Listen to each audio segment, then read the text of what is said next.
How did prehistoric civilizations master the thermal insulation of packed snow to create the world's first deep freeze lockers? We explore the meticulous logistics of food storage hidden deep within the permafrost's chemical stability. Discover the silent, frozen engineering of the ancient past as we drift into the quiet history of the ice. Welcome back, traveler, to Boring History, a quiet corner of the world where we leave behind the noise of today and gently wander into the stillness of the past. Here, the fires of history burned low and steady, casting long shadows over forgotten stories. We are not here for kings and conquests, but for the quiet, strange, and sometimes unsettling moments that time nearly buried. Before you get comfy, go ahead and like the video and subscribe, only if you're actually enjoying it.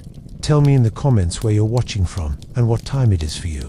I'm always curious to see the mix of places and time zones hanging out here together. Chapter 1. Before the larder settle in now, close your eyes just a little and listen. We are going back, very, very far back, to a time before your pantry, before your refrigerator, before the corner shop or the market stall. We are going back to the beginning of hunger itself, long before the first city rose from the earth, before the first field was plowed or the first animal penned. There was a family.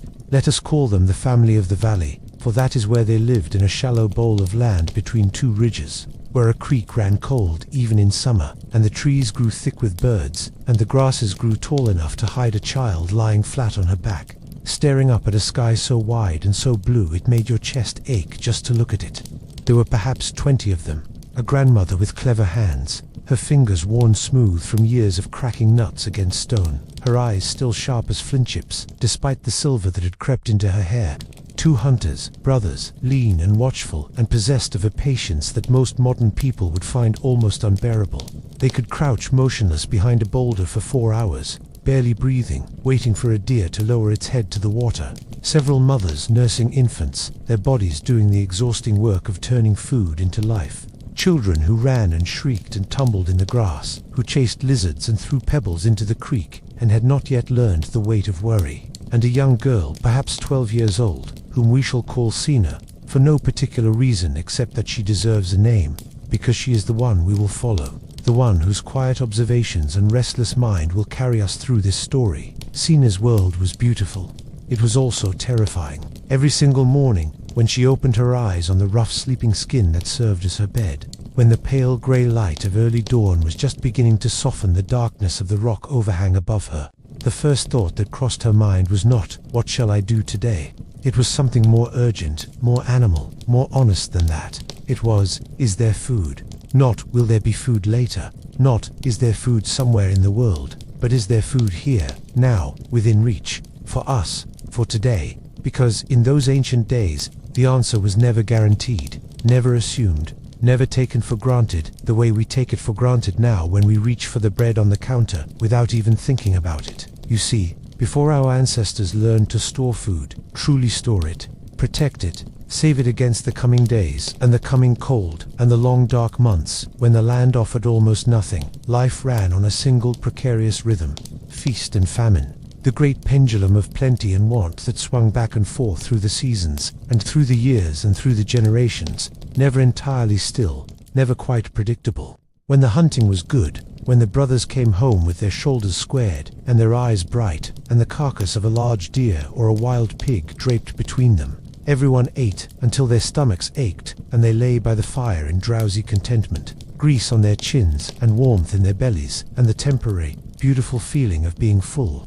The children grew loud and playful. The grandmother told stories. The fire seemed brighter somehow, more generous, as though it too was celebrating. But that fullness never lasted as long as they needed it to. A large deer, a good kill, a real triumph, might feed 20 people for a day. Perhaps 2 days if they were careful, if the grandmother directed the cutting with her usual precision and nothing was wasted.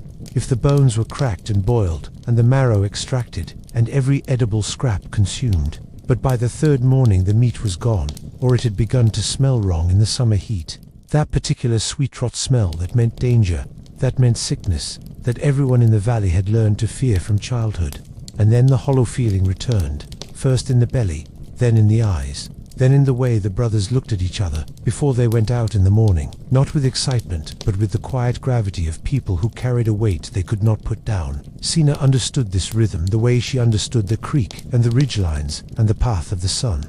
She had grown up inside it. She had known hunger the way children in later ages would know boredom as a background condition, a familiar companion, something to be endured and moved through.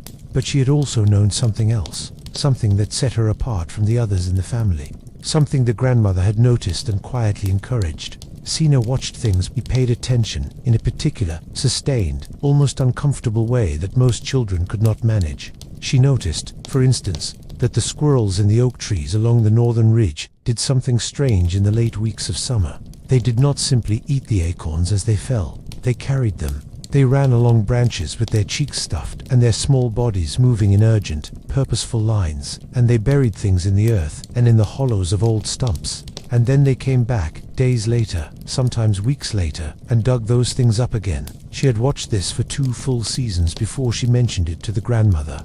The grandmother had been quiet for a long moment after Senna described what she had seen, turning a smooth river stone over and over in her fingers, the way she did when she was thinking. Then she said something that Senna would remember for the rest of her life. She said, "The squirrel does not trust today to feed tomorrow, but we do." And that was the truth of it. The terrible, simple truth of life before the larder. Our earliest ancestors, the men and women who walked this earth hundreds of thousands of years ago, who were, in every meaningful sense, as intelligent and as feeling as we are, who loved their children and feared the dark and wondered at the stars. They lived almost entirely in the present tense of hunger. They were, in the language of much later economists, purely huntumath. What the land gave today was consumed today. What was not consumed today was likely to be gone by tomorrow, eaten by scavengers, rotted by heat, stolen by rival groups, or simply too heavy and too unwieldy to carry when the family needed to move, which was often, and the family moved constantly. This is something we must understand clearly if we are to understand the full weight of what food storage eventually meant to human civilization. The family of the valley was not entirely settled, even in that valley they called home. They followed patterns, the migration of deer herds, the seasonal ripening of different plants in different elevations, the runs of fish up the creek in spring, the appearance of certain roots after the first autumn rains. They had a territory, a rough circuit of land that they knew intimately and moved through in a slow seasonal rotation. And within that territory, they had a handful of sheltered places. The rock overhang where Senna slept, a dense thicket by the eastern bend of the creek, a south-facing slope where the sun warmed the stone and the wind did not reach, where they rested and ate and repaired their tools and tended to one another's wounds and illnesses and argued and laughed and did all the ordinary human things. But they could not stay anywhere for too long, and they could not carry much. This is the logistical heart of the problem that Senna and her family faced, and that every human family on Earth faced for the vast majority of our species' existence. Food is heavy. Food is perishable. Food attracts predators. And a family on the move, carrying infants and elderly members, and tools and sleeping skins, and the other necessities of nomadic life, could not also carry large quantities of raw meat or ripe fruit or fresh roots. There was a carrying capacity, physical, brutal, inescapable, and it set hard limits on how much food could be saved from one day to the next. In high summer, this was manageable. The land was generous. Berries ripened along every south-facing slope.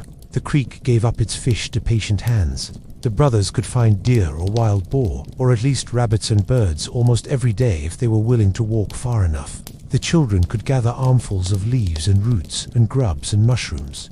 Food was work, but food was available, and the family ate and moved and ate again. The grandmother sometimes spoke of summer as a kind of grace, a period of relative ease that one should receive with gratitude and also with a specific, practical anxiety, because she knew, as the oldest person in the family, and therefore the keeper of the longest memory, what was coming. What was coming was winter, or, depending on where your family of the distant past happened to live, what was coming was drought, or the dry season when the plants withered and the animals moved far away toward water, or the weeks between seasons when nothing was quite ripe and the previous harvest was already consumed. Every climate had its hungry gap. its lean time, its period of want, and every family that had ever existed in those ancient years had lived through at least one such period and carried the memory of it like a scar. Senna had lived through her third winter that year.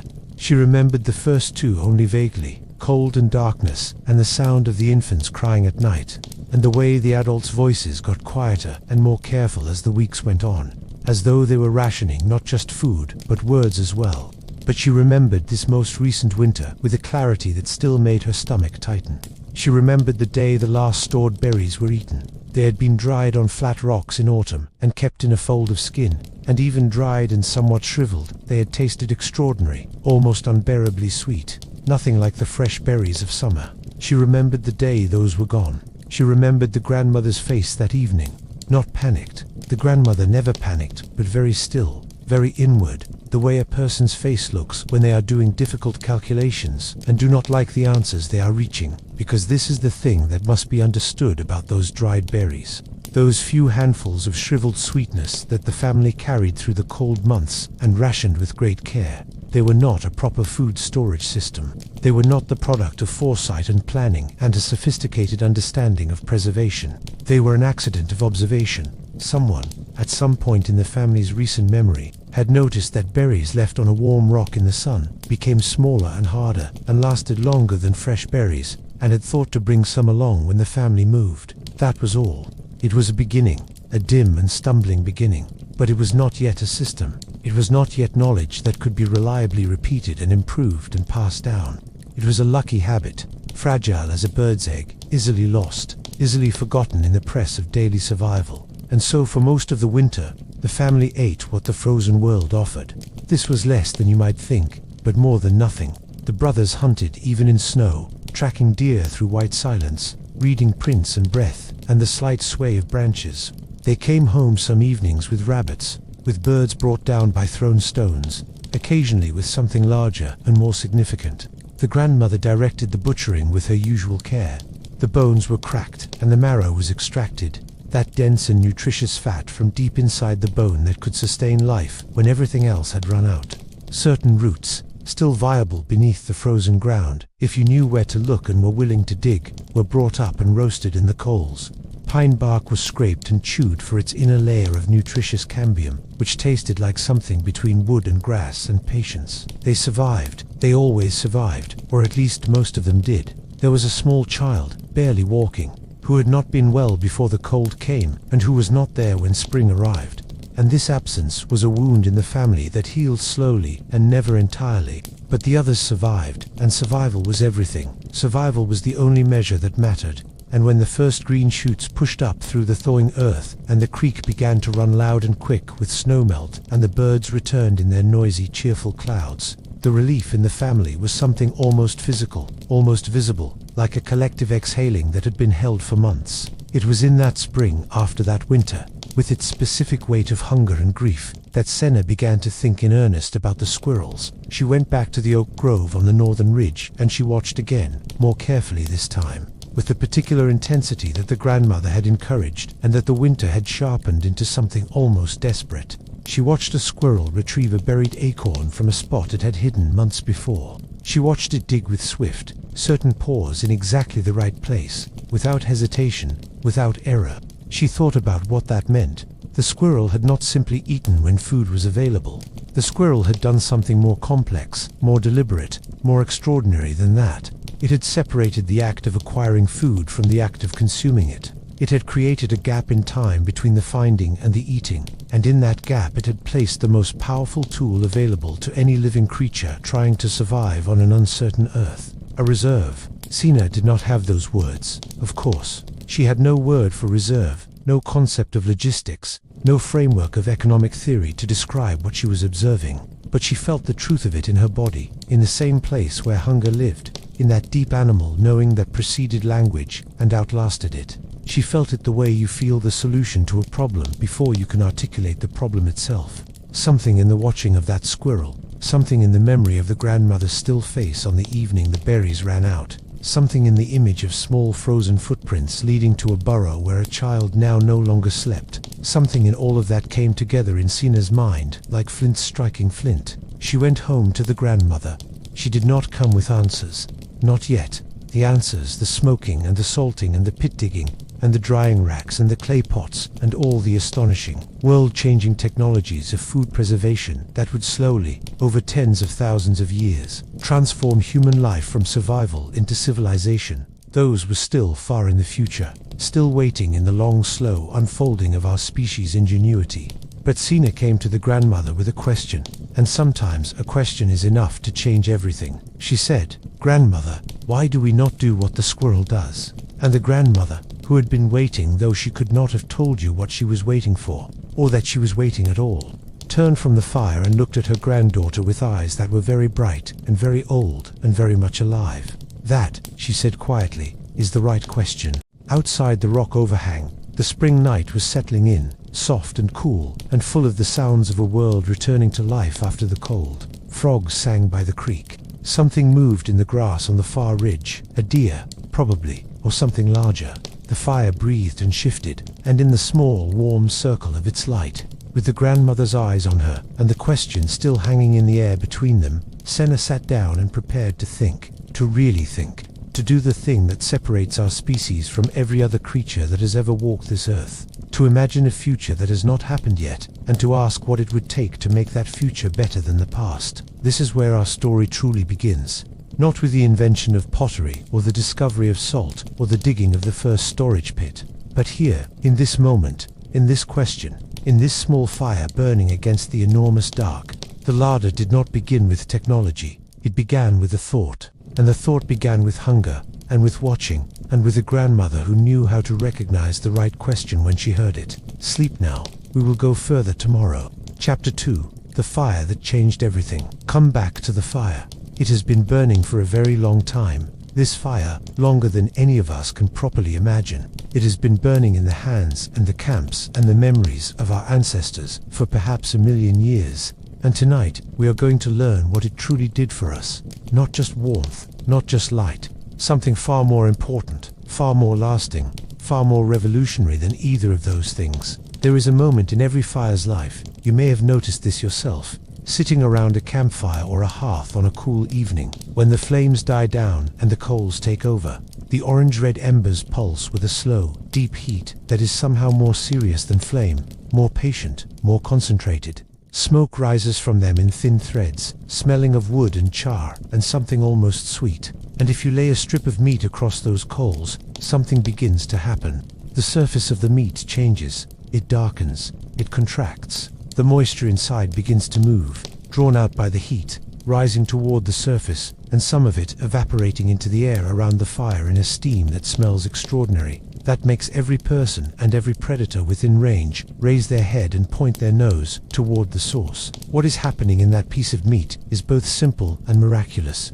The heat is killing the microorganisms, the bacteria and the molds and the invisible armies of decomposition that are always trying to break organic matter back down into the soil from which it came. It is drying the surface, reducing the moisture that those microorganisms need to thrive. It is altering the chemical structure of the proteins and fats in ways that make the meat not just safer, but more digestible, more nutritious in the immediate sense, easier for a human stomach to process and extract energy from. The art of cooking is, among other things, the art of food preservation in its most immediate and dramatic form, and our ancestors discovered it not as a preservation strategy, but simply as a way of making raw meat taste better and go down easier, and only slowly, over thousands of years, did they begin to understand the deeper gift that fire had given them. Let us return to Senna's people, and let us move forward a little in time, not years, not decades, but a generation or two, into a period when the family of the valley had grown somewhat larger and had begun to develop, through the accumulation of small observations and small experiments, a more deliberate relationship with the fire that burned at the center of their lives. The grandmother of our first chapter was gone now, her knowledge passed on to her daughter and to Senna herself, who was no longer a girl but a woman of middle years, with children of her own, and the particular authority that comes from being someone who watches carefully and remembers what she has seen. The fire had always been central to the family's existence. It kept away the predators that made the night dangerous, the great cats and the hyenas and the wolves that circled just beyond the circle of light, red-eyed and patient, waiting for the flames to die. It kept the cold from the bones of the sleeping children. It made possible the cracking of certain hard seeds and the softening of tough roots that were nearly inedible when raw. But it was Senna who first began to work with fire, not just as a source of heat for cooking tonight's food, but as a tool for transforming food into something that tomorrow could eat. The insight came through meat, as so many insights about food preservation did in those early ages, because meat was both the most valuable and the most urgently perishable of all the foods the family consumed. A large kill, a horse, a bison, one of the great deer that still roamed the valley in those ancient times, was an event of enormous symbolic importance and enormous logistical stress. The hunters would come home elated, justifiably proud, their bodies exhausted from the chase or the ambush or the long, careful approach that had ended in the throw of a spear or the stroke of a stone blade. And the family would gather and the butchering would begin. And for a few hours or a day there would be feasting, real feasting, the kind where even the children's quiet, anxious hunger faces softened into something like joy. But a large animal yielded far more meat than 20 people could consume in a single sitting, or even in 2 or 3 sittings. And in the warm months, that surplus meat began to change within hours. The smell shifted subtly at first, then less subtly. Flies arrived in their thousands, iridescent and purposeful, laying eggs in the exposed flesh. By the end of the second day, the meat that had not been eaten was no longer safe to eat. This was a loss of such devastating proportions that it must be understood as the central tragedy of the ancient hunter-gatherers' food economy. The biggest moments of abundance were followed almost immediately by the cruelest waste. What Senna and her contemporaries had begun to discover, through experiment and accident and the slow accumulation of observation, was that fire could interrupt this process. Not stop it entirely, that would require more sophisticated techniques, but interrupt it, slow it, extend the window of safety and palatability significantly enough to matter. The first method was the most obvious. You kept cooking. Meat that had been cooked once and then heated again over the fire the next morning was safer to eat than meat that had been left raw. The heat killed the surface bacteria each time, buying another few hours of relative safety. The family began to understand this not as a scientific principle but as a felt knowledge, a practice passed down through demonstration. You heat the meat again before you eat it, always, because that is what the grandmother did and what her mother did and what the memory of the family says you should do. But heating meat that had already been cooked only helped for so long, and only in conditions where the fire was maintained and the meat could be kept close to it. Senna's deeper discovery, the one that would be replicated independently by human communities on every inhabited continent over the following tens of thousands of years, was about what happened when you applied heat to meat, not to cook it for immediate consumption, but specifically to dry it, to remove the moisture that was the primary ally of decomposition. It happened first by observation. She noticed that strips of meat hung near the fire, close enough to be in the smoke and warmth, but not close enough to cook through, dried on their outer surfaces, and kept longer than meat stored elsewhere. The smoke itself helped. There were chemicals in wood smoke, phenols and aldehydes and other compounds that Senna had no names for, but whose effects she could see, that acted as natural antimicrobials, coating the surface of the meat in a thin, invisible barrier against the bacteria and molds that would otherwise move in within hours. She noticed that meat prepared this way, kept in the smoke, turned occasionally, given time to dry through from the surface inward, would last for days rather than hours. Sometimes, in the dry cold seasons, even longer. This was the birth of what we would now call smoking and jerking, the deliberate exposure of meat to heat and smoke for preservation purposes rather than immediate cooking. And it was not a minor discovery. It was not a small improvement in the family's situation. It was a transformation of the fundamental relationship between a large animal kill and the community's ability to benefit from it over time. Where before, a bison might feed the family for a day, with most of the animal's nutritional wealth wasted to rot. Now that same bison processed carefully over a slow fire, its flesh cut into long strips to maximize surface area exposure, hung in the smoke for a day or two before the family moved on, might continue to nourish the family for a week or two. The carrying capacity problem was not solved. The dried strips were still heavy, still took up space, but it was significantly reduced. Dried meat weighs less than fresh meat, is denser in calories per unit of weight, and occupies less volume. It is, in logistical terms, a more efficient way to carry protein across a landscape. The drying of plant foods followed similar principles, discovered through similar accidents and observations. Berries left in the sun dried and lasted. Roots dug in autumn and placed near the fire hardened into something that could be gnawed weeks later. Certain leaves, dried and stored in dry pouches of skin, retained their flavor and some of their nutrition through the cold months. None of these early drying technologies was systematic or reliable. They depended on weather, on the type of wood burned, on the particular conditions of each camp, on 1,000 variables that no one could yet fully control. But they were a beginning. They were the first tentative steps in the direction of a question that would occupy human ingenuity for the next 100,000 years. How do you hold on to what you have? Senna taught her children what she had observed, just as the grandmother had taught her. She showed them how to cut meat thin, how to hang it at the right distance from the fire, how to keep the smoke flowing and the heat moderate. She showed them the difference between meat that was drying properly, darkening, contracting, the surface becoming almost leathery, and meat that was merely sitting near fire without benefiting from it. She showed them how to tell by smell and by touch whether the process had worked, whether the preserved strips were safe to eat or had failed somewhere along the way and needed to be discarded. This teaching, this transmission of practical knowledge from one generation to the next, is itself one of the great underappreciated stories of prehistoric food storage. Because the technology was not just the technique, it was also the accumulated wisdom of when and how and why the technique worked. A smoked strip of meat is useful. The knowledge of how to make a smoked strip of meat, how to recognize when you have done it correctly, and how to adjust when conditions are different. That knowledge is civilization. That is the thing that compounds across generations, that builds on itself, that slowly and inexorably transforms a family surviving on the margins of hunger into a community with a future. Fire gave us warmth. Fire gave us light. Fire allowed us to cook food and make it safer and more nutritious in the immediate term. But the deepest gift of fire, the one that took the longest to understand and the longest to exploit fully, was this. Fire gave us time.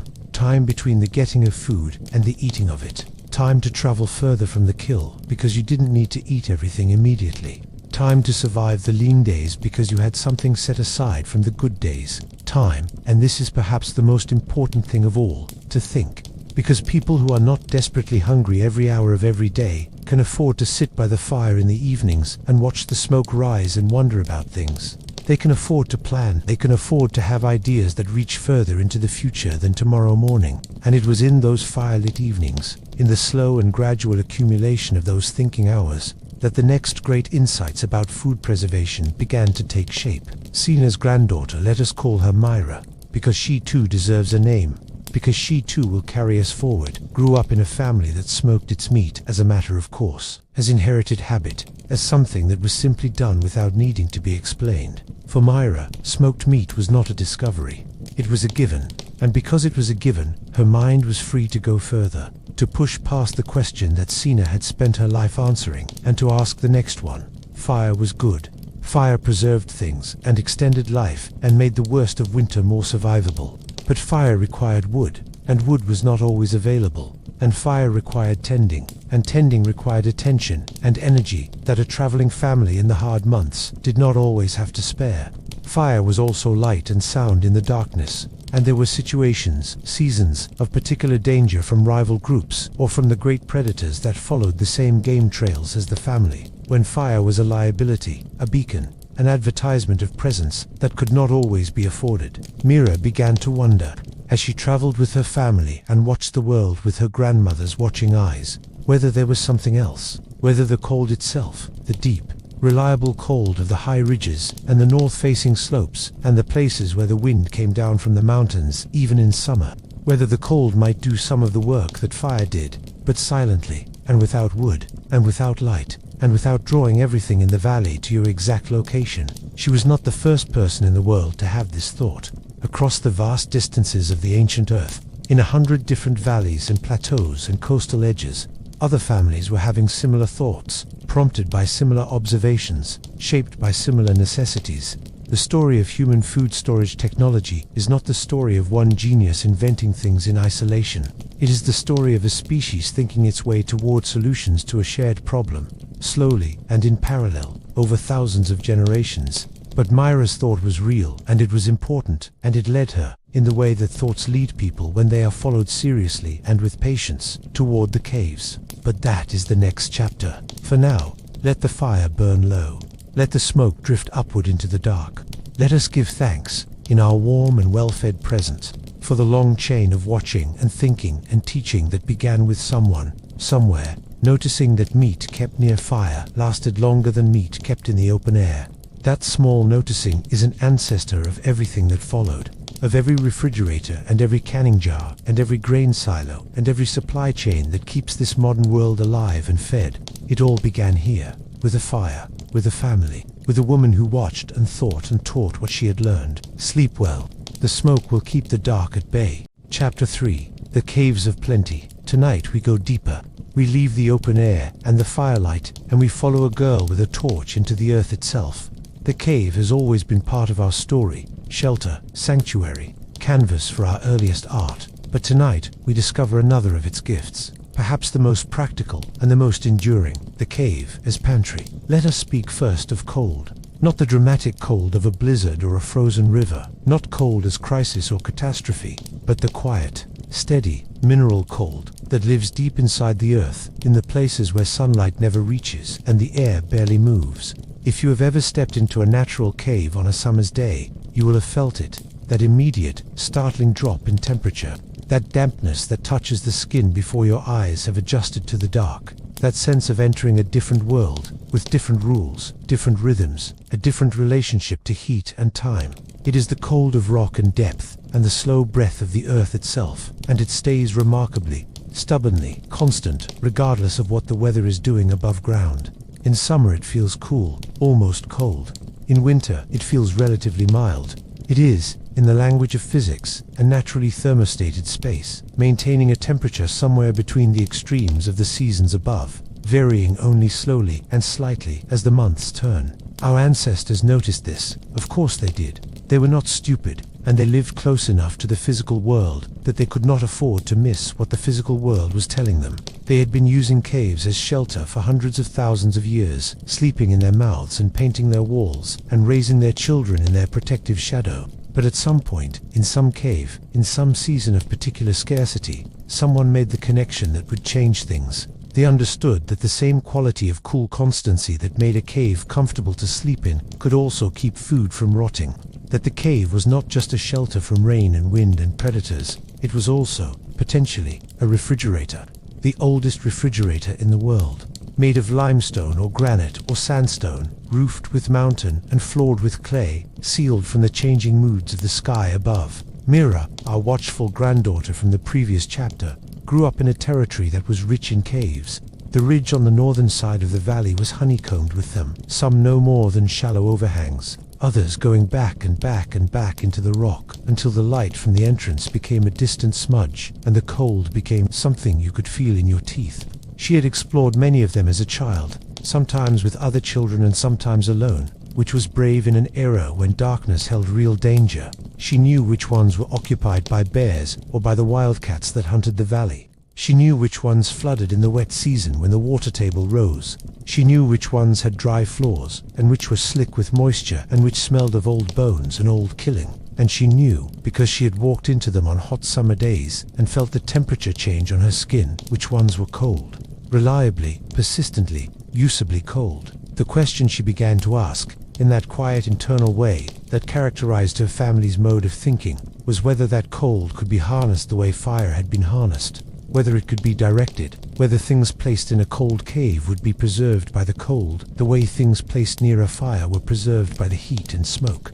This was not a leap of abstract reasoning. It was an extension of observation. She had seen, on winter hunts, that meat left in the snow kept longer than meat left in the sun. She had seen, on the high ridges where the wind came cold, off the mountains, even in summer, that food left out in that cold wind stayed fresher longer than food carried in the warm pouches close to the body.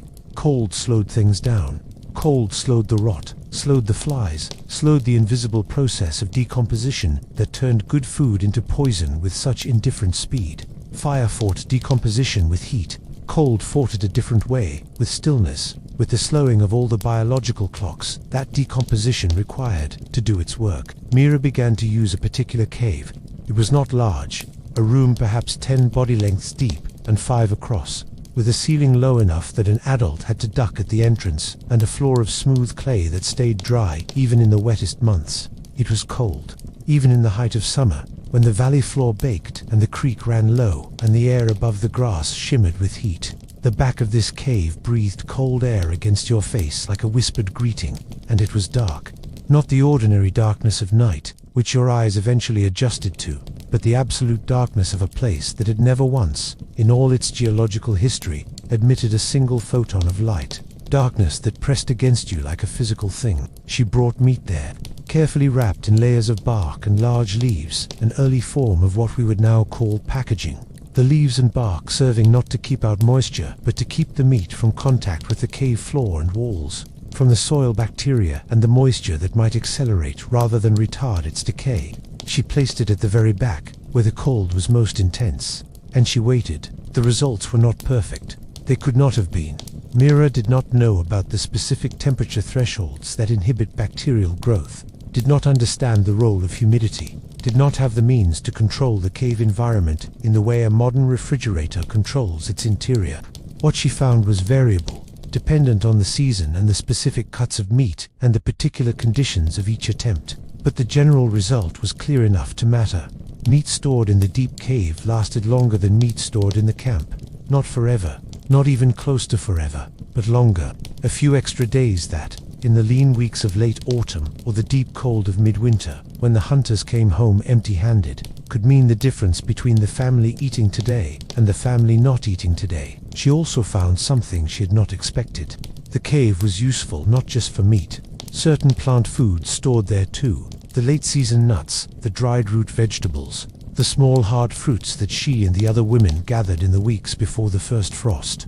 Out in the open air, these lasted a few weeks at best before the warmth and the moisture and the insects began to work on them.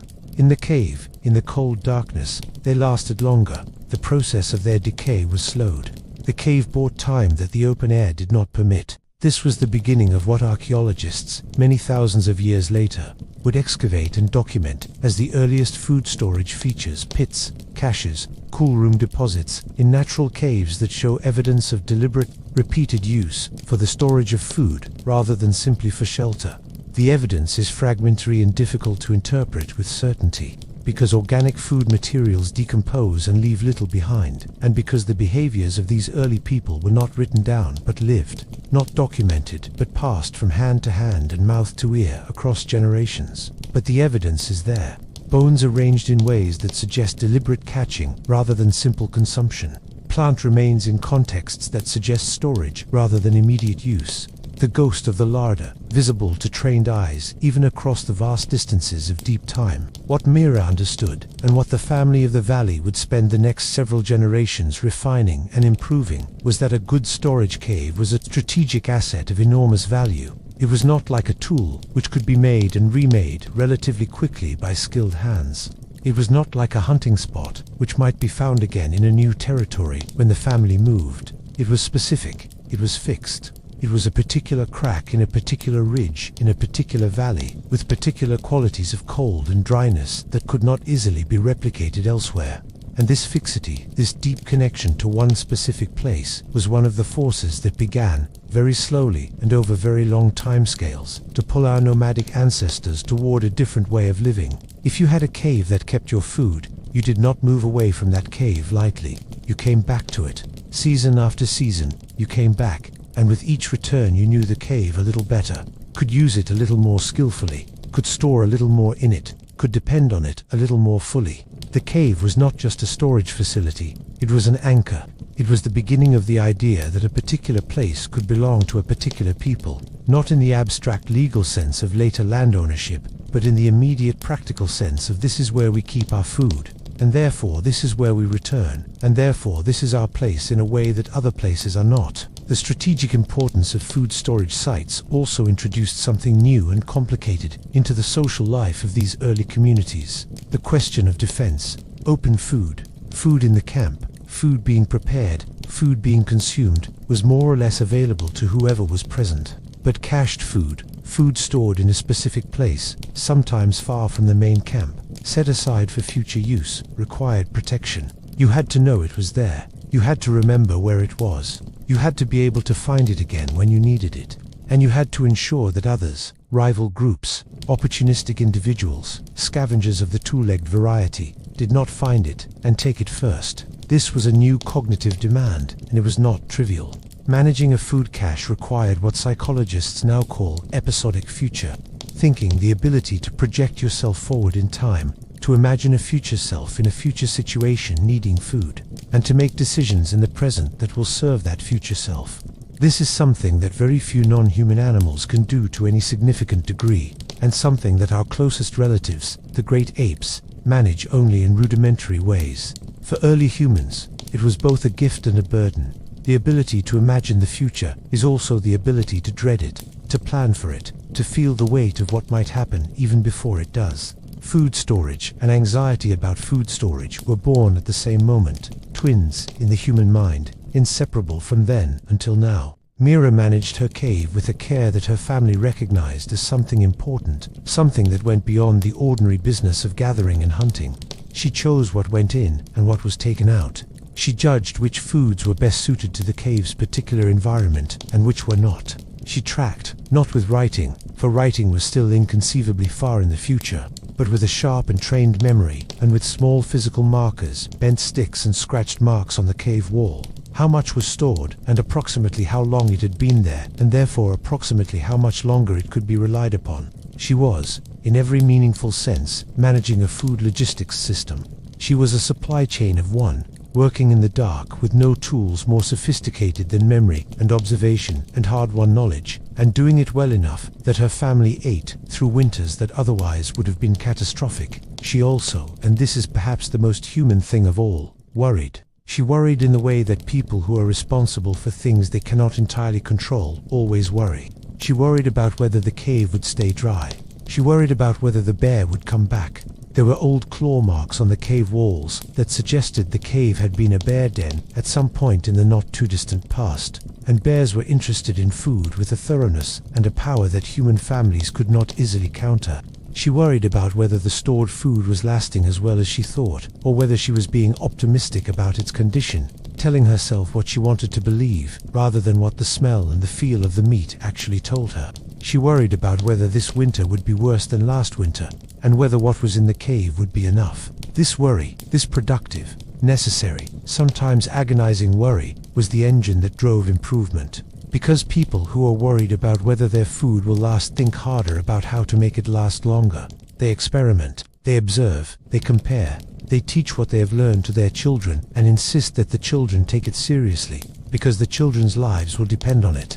The anxiety of the food keeper was, and has always been, one of the great motivating forces of human technological progress. Every improvement in food storage technology in the entire span of human prehistory was driven, at its root, by the fear of not having enough. Mira sat at the mouth of her cave one autumn evening, watching the sun go down over the valley, and thought about the winter ahead. The cave behind her held more than it had ever held before, more than her grandmother had stored, more than her mother had managed, more than anyone in the family's living memory had put aside before the cold came. She had smoked meat and dried plant foods and carefully packed nuts and a cache of marrow bones that could be cracked and boiled in desperation. She had done everything she knew how to do. She hoped it would be enough. It was not quite enough. It was never quite enough. There were always the last hard weeks of winter when the stores were nearly gone and the land was not yet generous and the family ate less than they needed and waited for spring with a patience that had become second nature to them all. But it was closer to enough than it had ever been before. And that small increment of closeness, that marginal improvement in the ratio of stored food to hungry days, was progress. Real, hard-won, meaningful progress. The kind that does not look like much in any single year, but that, accumulated across generations, and built upon, and refined, and passed down, becomes the foundation of everything. The cave was dark behind her, and cold, and full of the family's future. She turned away from the last light and went inside. Chapter 4. Salt of the Ancient Earth. Tonight's story begins with a taste, a sharp, clean, mineral taste that you know immediately and instinctively, that your tongue recognizes before your mind has time to name it. Salt. Tonight, we discover how the simplest mineral on Earth became the most precious substance in the ancient world, and how it rewrote the rules of food preservation forever. Before we can understand what salt meant to prehistoric peoples, we must understand what they were up against. We have spoken of smoking and drying and the cool dark of caves, and these things were genuine advances, real tools in the slow human campaign against hunger and waste, and the indifference of time. But they were incomplete tools. They worked better in some conditions than others. Smoking required fire and fuel and time not always available. Cave storage required a specific kind of cave, near a specific kind of territory, not always accessible. Drying in the sun or wind was hostage to weather. The rain and the damp undid in an afternoon what days of patient effort had achieved, and all of these methods were in constant competition with an adversary of extraordinary efficiency and patience. The microbial world, the vast invisible kingdom of bacteria and molds and yeasts that were everywhere, always, inexhaustibly ready to convert any organic matter back into the soil from which it had come. What our ancestors needed, what they stumbled toward over thousands of years of observation and accident and careful experiment, was something that could reach into food itself and change its internal chemistry in ways that made it hostile to decomposition. Not just unfavorable, hostile. Something that could change the rules of the game at a fundamental level, rather than simply working around the edges of the problem. Salt is water, or rather, salt is what happens to water when it evaporates from places where it has been carrying dissolved minerals from the rocks it flowed through. The oceans are salt because billions of years of rivers running into them have carried their dissolved minerals there, and left them behind when the water evaporated and returned to the sky. Salt lakes and salt flats in the middle of continents are salt for the same reason. They are places where water came and deposited its mineral cargo and left. And at the edges of these places, at the beaches of inland seas, at the margins of salt flats, in the deposits of ancient evaporated lakes, at certain springs where salt-bearing groundwater rose to the surface and evaporated in the sun, there was salt. Visible, white, crystalline, lying on the surface of the earth, like something deliberately left behind, like a gift. The first human encounters with salt were almost certainly as a flavor. Animals seek out salt instinctively. Many large herbivores will travel extraordinary distances to reach a salt lick, a place where salt-bearing rock or soil is exposed at the surface, and our ancestors, who were neither purely herbivores nor purely carnivores, but the opportunistic, everything-eating omnivores that we remain today, would have found salt and tasted it and responded to it, the way all mammals respond to salt, with a pleasure that is partly learned and partly hardwired. That deep satisfaction of mineral replenishment that the body registers as something more than mere taste. Salt is not just a flavoring, it is a physiological necessity. The human body requires it to regulate fluid balance and nerve function and a dozen other critical processes. And in a world where the diet consisted heavily of plant foods rather than meat, and where meat, being fresh rather than processed, contained its own salts, that cooking and drying had partially reduced the need for dietary salt was real and sometimes urgent. But the discovery of salt as a preservative, as a tool for food storage, rather than merely a condiment or a mineral supplement, came later. And it came as most great discoveries in human prehistory came, through a combination of observation, accident, and the willingness to pay attention to what the world was showing you. Consider a piece of meat that falls, by accident, into a salt deposit, or a fish caught near a coastal salt flat, left briefly in a tidal pool that is saltier than the open sea, or roots and berries left on a salt-encrusted rock in the sun. The salt draws moisture from the food. This is the process of osmosis.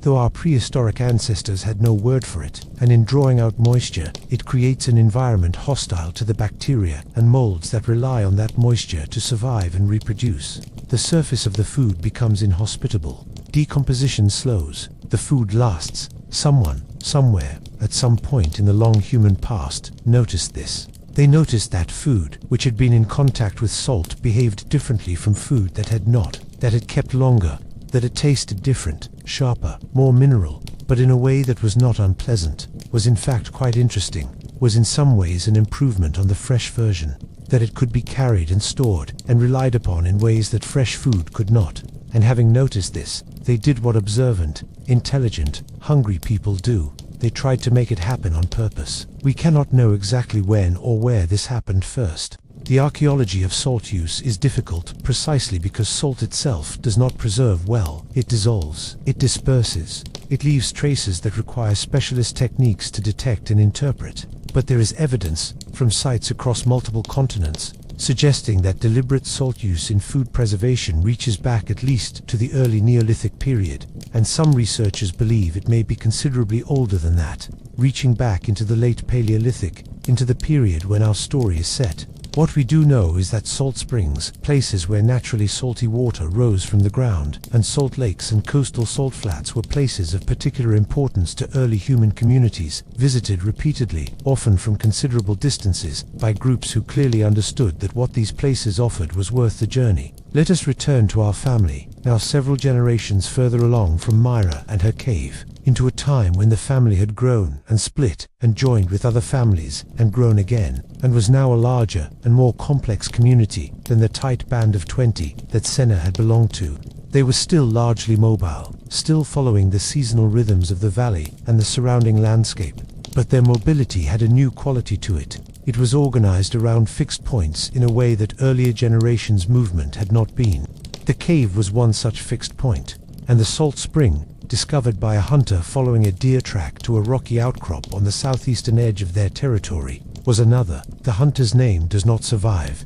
He was not, by any evidence available to us, a particularly notable person, not a leader or a shaman or a keeper of the fires. He was a young man of perhaps 18 years, ranging further than he usually did on a summer afternoon, following the fresh prints of a large deer through scrub and over limestone rock toward a place where the rock changed texture and color, becoming whitish and crumbly and marked with the traces of water that had flowed there and evaporated, leaving its mineral signature behind, like writing in a language no one had yet read. The deer stopped at a depression in the rock where water pooled, shallow, slightly murky, with a taste the hunter discovered when he crouched to drink it himself. Sharp, mineral, not quite pleasant on its own, but not entirely unpleasant either. Not like the clean, cold water of the creek.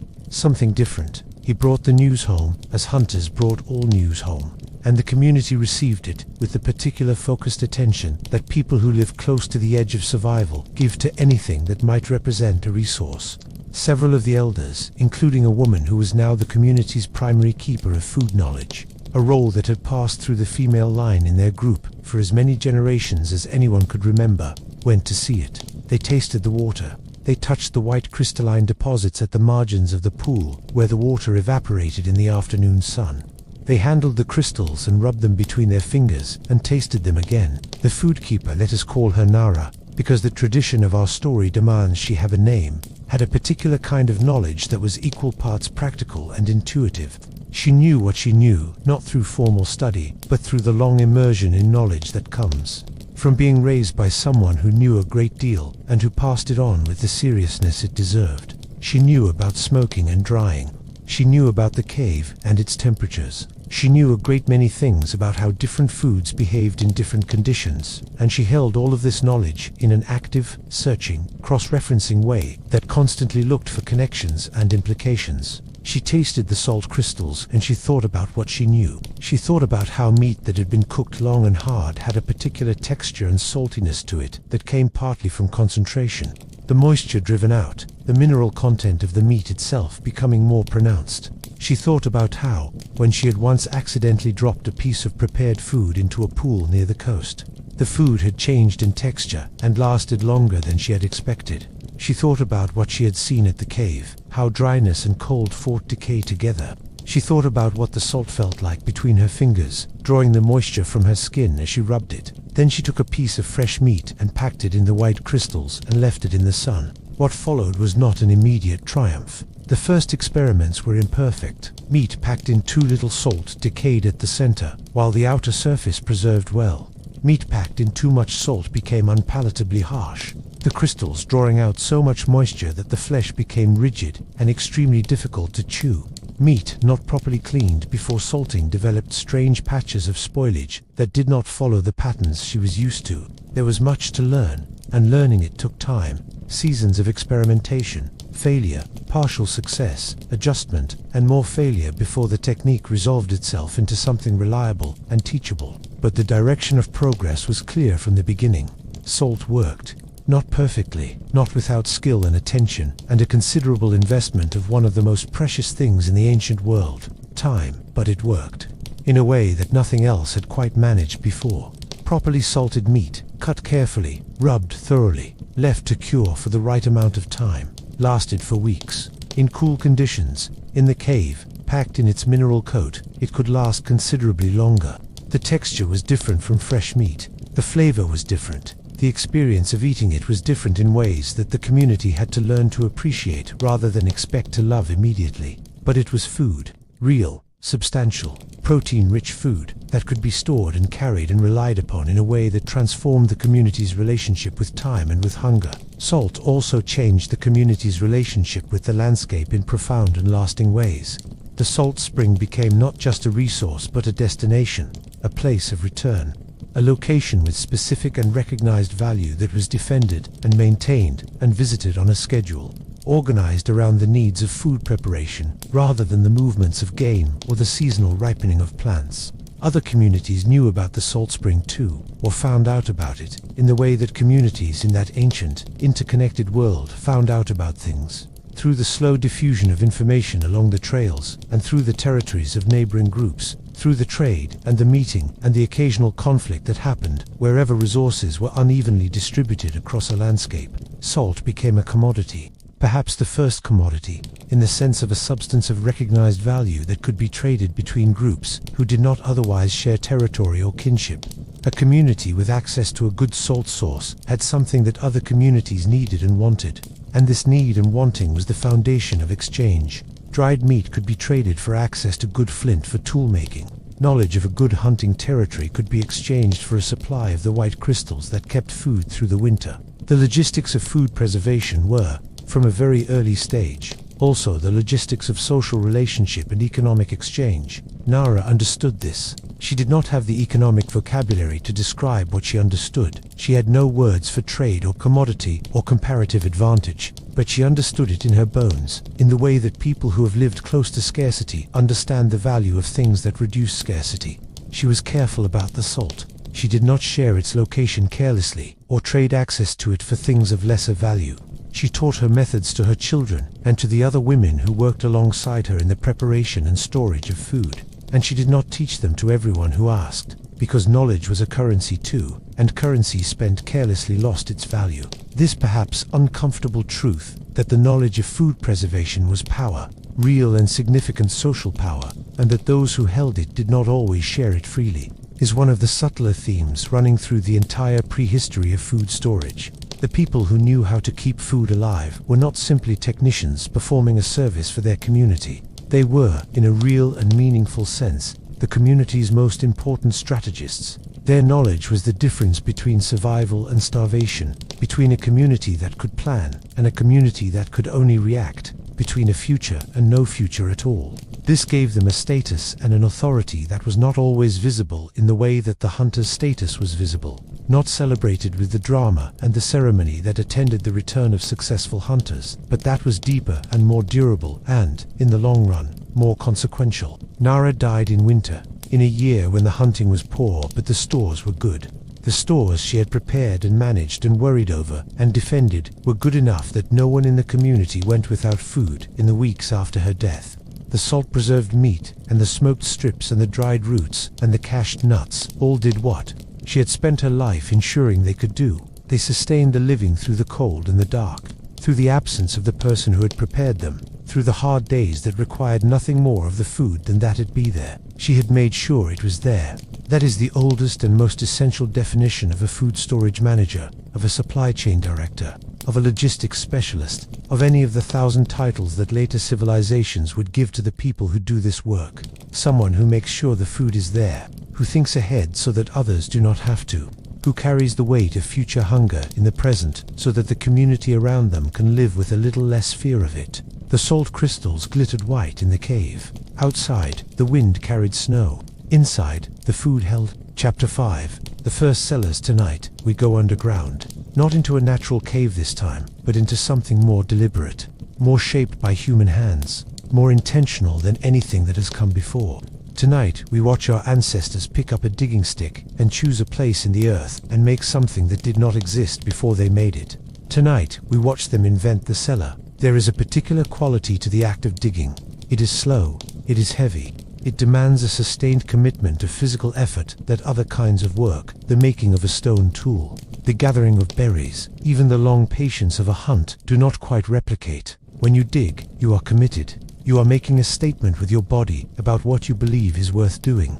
You are choosing this patch of earth over all other patches of earth, and you are choosing this tool, and this depth, and this shape, and this purpose.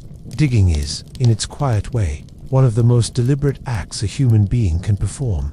And when our prehistoric ancestors first picked up their digging sticks and began to excavate storage pits in the earth, they were being deliberate in a way that still resonates across the millennia, because those pits are still there, in the archaeological record, waiting to be found and interpreted and wondered at by people who live in a world those diggers could not have imagined. The earliest food storage pits that archaeologists have confidently identified date to around 400,000 years ago, in some sites contested, complex, difficult to interpret with certainty, but their more clearly established examples cluster in the Middle and Late Paleolithic, associated with communities of Neanderthals and early Homo sapiens who were already, by this point in our story, sophisticated hunters and toolmakers with complex social lives, and, it is increasingly clear, a genuine capacity for planning and foresight that goes well beyond what was assumed about them for most of the 20th century. The Neanderthals, in particular, deserve a moment of respect here, because for too long they were caricatured as brutish and dim, and the evidence of their food storage behaviors is one of several lines of evidence that require us to revise that caricature substantially. They cached food. They did it deliberately and skillfully, and in ways that required the very same episodic future thinking, the ability to project themselves forward in time and act in the present for the benefit of that future self that we have been tracing through the lives of Senna and Mira and Nara. Let us meet a new community now, a community living at a somewhat later time than our previous chapters, in a landscape of open grasslands and forested river valleys, in what would one day be called Europe, but was not called anything at all yet. It was a landscape of extreme seasonal contrast, brilliant, flower-rich summers when the steppe blazed with color and the grasslands teemed with the great herds, mammoths, woolly rhinos, bison, horses, reindeer in their hundreds of thousands, and long brutal winters when the cold came down from the north like a wall, and the ground froze solid to a depth of several feet, and nothing grew, and nothing moved except the predators and the most desperate of the grazers. This community, larger than Senna's family, more settled in their habits, more deliberately organized around their territories and their resources, had been living through winters in this place for generations. They knew the cold the way you know an old adversary, with a specific, calibrated respect and a very detailed awareness of its tactics. They knew when it came roughly, approximately, with the knowledge accumulated from many winters of observation. They knew how long it lasted. They knew what it did to the landscape and to the food supply. And they had been building, over those same generations, a set of responses to it that were more organized and more varied than anything our earlier characters had yet managed. Among these responses, the storage pit was central. Not one pit, many pits. A system of pits, different in depth and diameter and location, serving different purposes, storing different categories of food, visited at different times of the storage season. A logistics infrastructure, primitive by the standards of any later civilization, but sophisticated by any honest assessment of what was required to conceive of it, construct it, maintain it, and use it effectively. The person we will follow in this chapter is not a woman this time, though women's labor and women's knowledge were central to food storage practices, as they were to most aspects of domestic life in these communities, but a man of perhaps 35 years, old by the standards of his time, carrying in his body the marks of a hard-lived life. A healed fracture in his left forearm from a hunt that had gone wrong years ago. A persistent limp from a winter fall on ice. The beginning of the joint pain that would make his later years increasingly difficult. We will call him Dar, because he deserves a name too. Dar was not the most physically imposing member of his community. The younger hunters were faster and stronger, and he had learned to accept this with a grace that had not come easily. But he was regarded with a particular quality of respect that was different from the respect given to physical prowess, a quiet, considered respect, the kind that accumulates slowly around people who have proven over many years that their judgments are reliable, their knowledge is deep, and their decisions tend to produce good outcomes, even when the reasons for those decisions are not immediately obvious to everyone around them. He was, in short, the person who decided where to dig. Choosing the location for a storage pit was not a casual matter. The wrong location meant failure.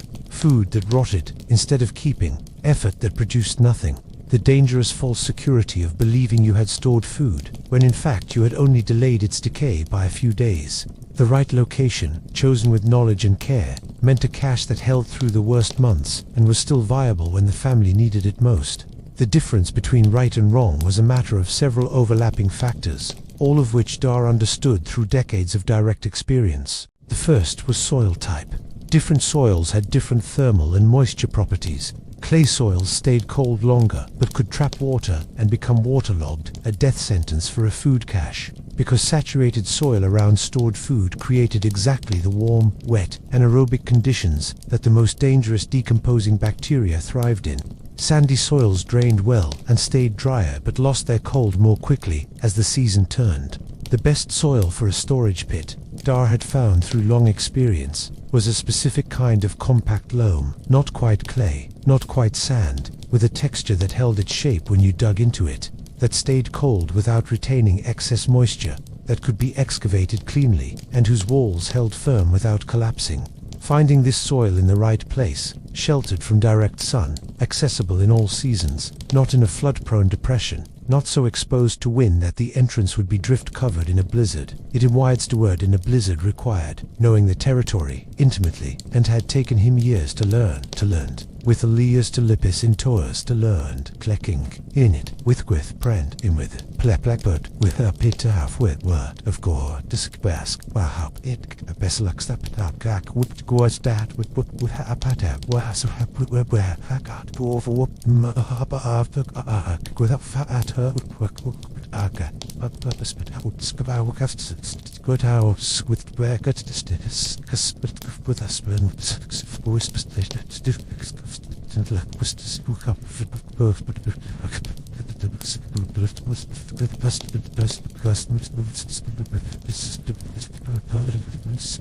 The second factor was depth. This was perhaps the most critical single variable in the design of a food storage pit, and it was governed by a principle that Dar understood empirically, though he could not have explained it in physical terms. The deeper you dug, the more stable the temperature became. Near the surface, the soil temperature tracked the air temperature with a lag of a few days to a few weeks. It froze in winter and warmed in summer and was not reliably cold except in the coldest months. But as you went deeper, the variation decreased. 4 feet down, the temperature was cooler and more stable than at 2 feet. 6 feet down, it was almost constant year-round, cold in summer, not quite frozen in winter, hovering in that ideal range that slowed bacterial growth significantly without freezing the food solid and damaging its texture.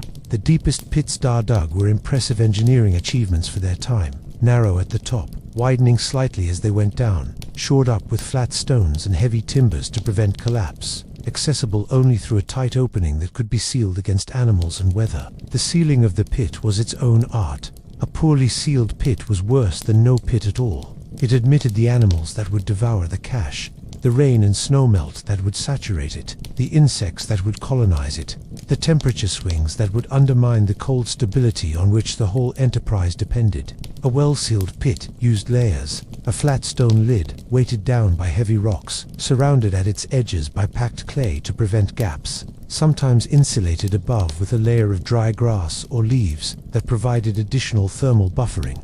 Opening and resealing the pit each time food was taken from it was a careful, practiced operation, not rushed, not casual, because every moment the pit was open, it was losing cold and gaining ambient temperature and atmospheric moisture and the attention of everything in the vicinity that smelled what was inside. Dar had dug 7 pits in the community's current territory. Each one served a specific purpose in the overall storage system that he had designed, not with plans or diagrams, not with any tools more sophisticated than memory and experience and the accumulated knowledge of the people who had come before him, but designed nonetheless, organized around a logic as clear and deliberate as anything that would be built with paper and pencil in a later age. One pit was large and deep and cold, used for the long-term storage of smoked and dried meat, the strategic reserve, the last resort, the food that would be eaten only when everything else was gone.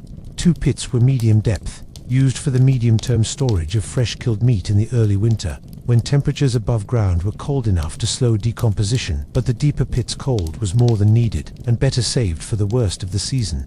2 more pits held plant foods, dried seeds, nuts, dried roots, the concentrated autumn harvest of the land's vegetable abundance. 1 pit was shallow and near the camp, used for current consumption, restocked from the deeper stores when needed. And 1 pit, the smallest and most carefully constructed, held something that Dar considered the community's most critical reserve: marrow bones, cracked and frozen in the deepest cold, a last source of fat and nutrition, in the very worst case, the bottom of the bottom, the insurance on the insurance. This system represented, in miniature, something that modern supply chain managers would recognize immediately: tiered storage, with different storage levels serving different time horizons and different risk scenarios. Short-term stores for current consumption, medium-term stores for the middle of the season, long-term reserves for emergencies, each tier with different characteristics: temperature, humidity, accessibility matched to the requirements of the food it contained and the conditions under which it would be needed.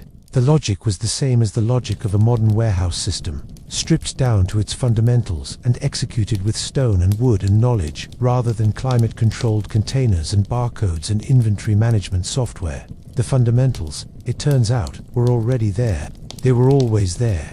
It was the tools that changed, not the thinking. Dar's greatest challenge was not the digging or the sealing, or even the choosing of the right locations. His greatest challenge was something more intangible and more difficult: convincing the community to fill the pits adequately in the good seasons, when filling them meant not consuming food that was right there, available, real, present, and delicious. This is the eternal problem of food storage, the problem that has plagued supply chain managers in every era and every civilization and every context where food is produced in seasonal bursts and consumed year-round. The present always argues against the future. The meat in your hands today is certain. The hunger of February is abstract, theoretical, not yet real, not yet felt. It is psychologically very difficult for any group of people, regardless of how intelligent they are, or how clearly they understand the mathematics of their situation, to voluntarily eat less today in order to have food in a month they cannot yet imagine being hungry in. Dar managed this through a combination of social authority, strategic communication, and what we might call narrative memory, the deliberate keeping alive of stories about past failures, past hungry winters, past terrible consequences of inadequate storage. He told stories, around the fire, in the evenings, in the way that information was transmitted in a world without writing. He told the stories that his predecessors had told him about the winter 3 generations back, when the community had been too confident, when the autumn hunt had been spectacular, and the mood in the camp had been celebratory, and the pits had not been filled because there was so much fresh meat available that storing it seemed almost insulting to the abundance of the moment. He told what had happened in February of that year. He did not tell it dramatically or emotionally. He was not that kind of storyteller. He told it quietly, factually, with the particular flat effect of someone recounting events that were simply true, and that had been simply true for years before that, and which would be simply true long after everyone listening was gone. The community listened. They did not always like what they heard, but they listened, and they remembered. And when the autumn hunt was good, and the mood was celebratory, and there was fresh meat available, and the pits seemed like an unnecessary imposition on their enjoyment of the present, they filled the pits anyway. They did it because of Dar's authority. Yes, and because of the stories, and because of the felt knowledge in their bodies of what cold and hunger felt like when they came together in the dark of midwinter. But they did it also because of something deeper. Because they had learned, as a community, to trust the future in a way that their most ancient ancestors had not known how to do. They had learned that the future was real, that it would arrive and would make demands, and that those demands could be partially anticipated and partially met through the unglamorous, exhausting, essential work of putting food in holes in the ground while the putting was good. Dar sat at the edge of his deepest pit on an evening in late autumn, after the last of the season's stored food had been packed away, and the lid had been fitted, and the sealing clay pressed into place around its edges, and the covering stones laid on top. He sat there for a while, not doing anything, not thinking anything in particular, just sitting with the pit, with what was in it, with what it represented. Below him, 6 feet down in the cold, stable darkness of the earth, was February. It was October now, and the last of the leaves were coming down in bright drifts from the trees along the river, and the air had the particular clarity of the transition season, sharp and clean and cold enough at night that you could see your breath, but warm enough in the middle of the day to remind you that summer had not been entirely a dream. In this moment, the future was still theoretical. February was still 4 months away, unimaginable in its cold and darkness and the specific quality of want that it brought with it every year, without exception. But it was down there, waiting for him in the pit. The future, packed in layers of smoked meat and dried seeds and cracked marrow bones, sealed under stone and clay and the weight of autumn. He had put it there, he and the community together, through weeks of work that had made their muscles ache and their backs complain and their patience stretch thin. It would be enough. He thought it would be enough. He hoped it would be enough. He got up, brushed the clay from his hands, and went back to the fire. Chapter 6. Ice and Bone. Come close tonight, for tonight's story is the coldest of all. We are going north, far north, to a place where winter is not a season but a way of life, where the cold is not an interruption of warmth but the fundamental condition of existence. We are going to meet the mammoth hunters, and we are going to learn how they turned the very ice of the earth into the most extraordinary food storage system our species had yet devised. Imagine a landscape unlike anything most of us have ever seen. Not the north of today, already diminished by warming, already retreating, but the north of 20,000 years ago, at the height of the last great glaciation, when the ice sheets that covered the poles extended much further south than they do now, and the climate zones of the entire planet were compressed and rearranged into configurations that would be barely recognizable to a modern traveler. The Mammoth Steppe, it is called, that vast, frigid, wind-scoured grassland that stretched across northern Eurasia and into the Americas, a landscape of long winters and brief, vivid, explosively productive summers, where the cold was so deep and so reliable that the ground itself, the permafrost, the permanently frozen layer of earth that lay beneath the active surface, had been frozen solid for thousands of years and showed no signs of relenting. In this landscape lived some of the most resourceful and technically accomplished people in the prehistoric world. The mammoth hunters, communities of Homo sapiens and, slightly earlier, Neanderthals, who tracked and killed and processed the enormous creatures that dominated this landscape. Woolly mammoths, woolly rhinoceroses, cave lions, giant deer with antlers spanning 12 feet from tip to tip. The megafauna of the Ice Age were creatures of such scale that they are difficult to fully comprehend from this distance. The woolly mammoth alone could weigh 6 tons, stand 12 feet at the shoulder, and yield literally thousands of pounds of meat, fat, bone, hide, and ivory from a single individual. A single mammoth kill was an event of staggering proportions for a community of perhaps 30 or 40 people. The meat alone, even discounting bone marrow, fat deposits, organs, and other nutritionally important parts of the animal, was more than the community could eat in many weeks. In a temperate climate, this surplus would have been largely wasted, rotting before it could be consumed, regardless of how skillfully it was smoked or dried.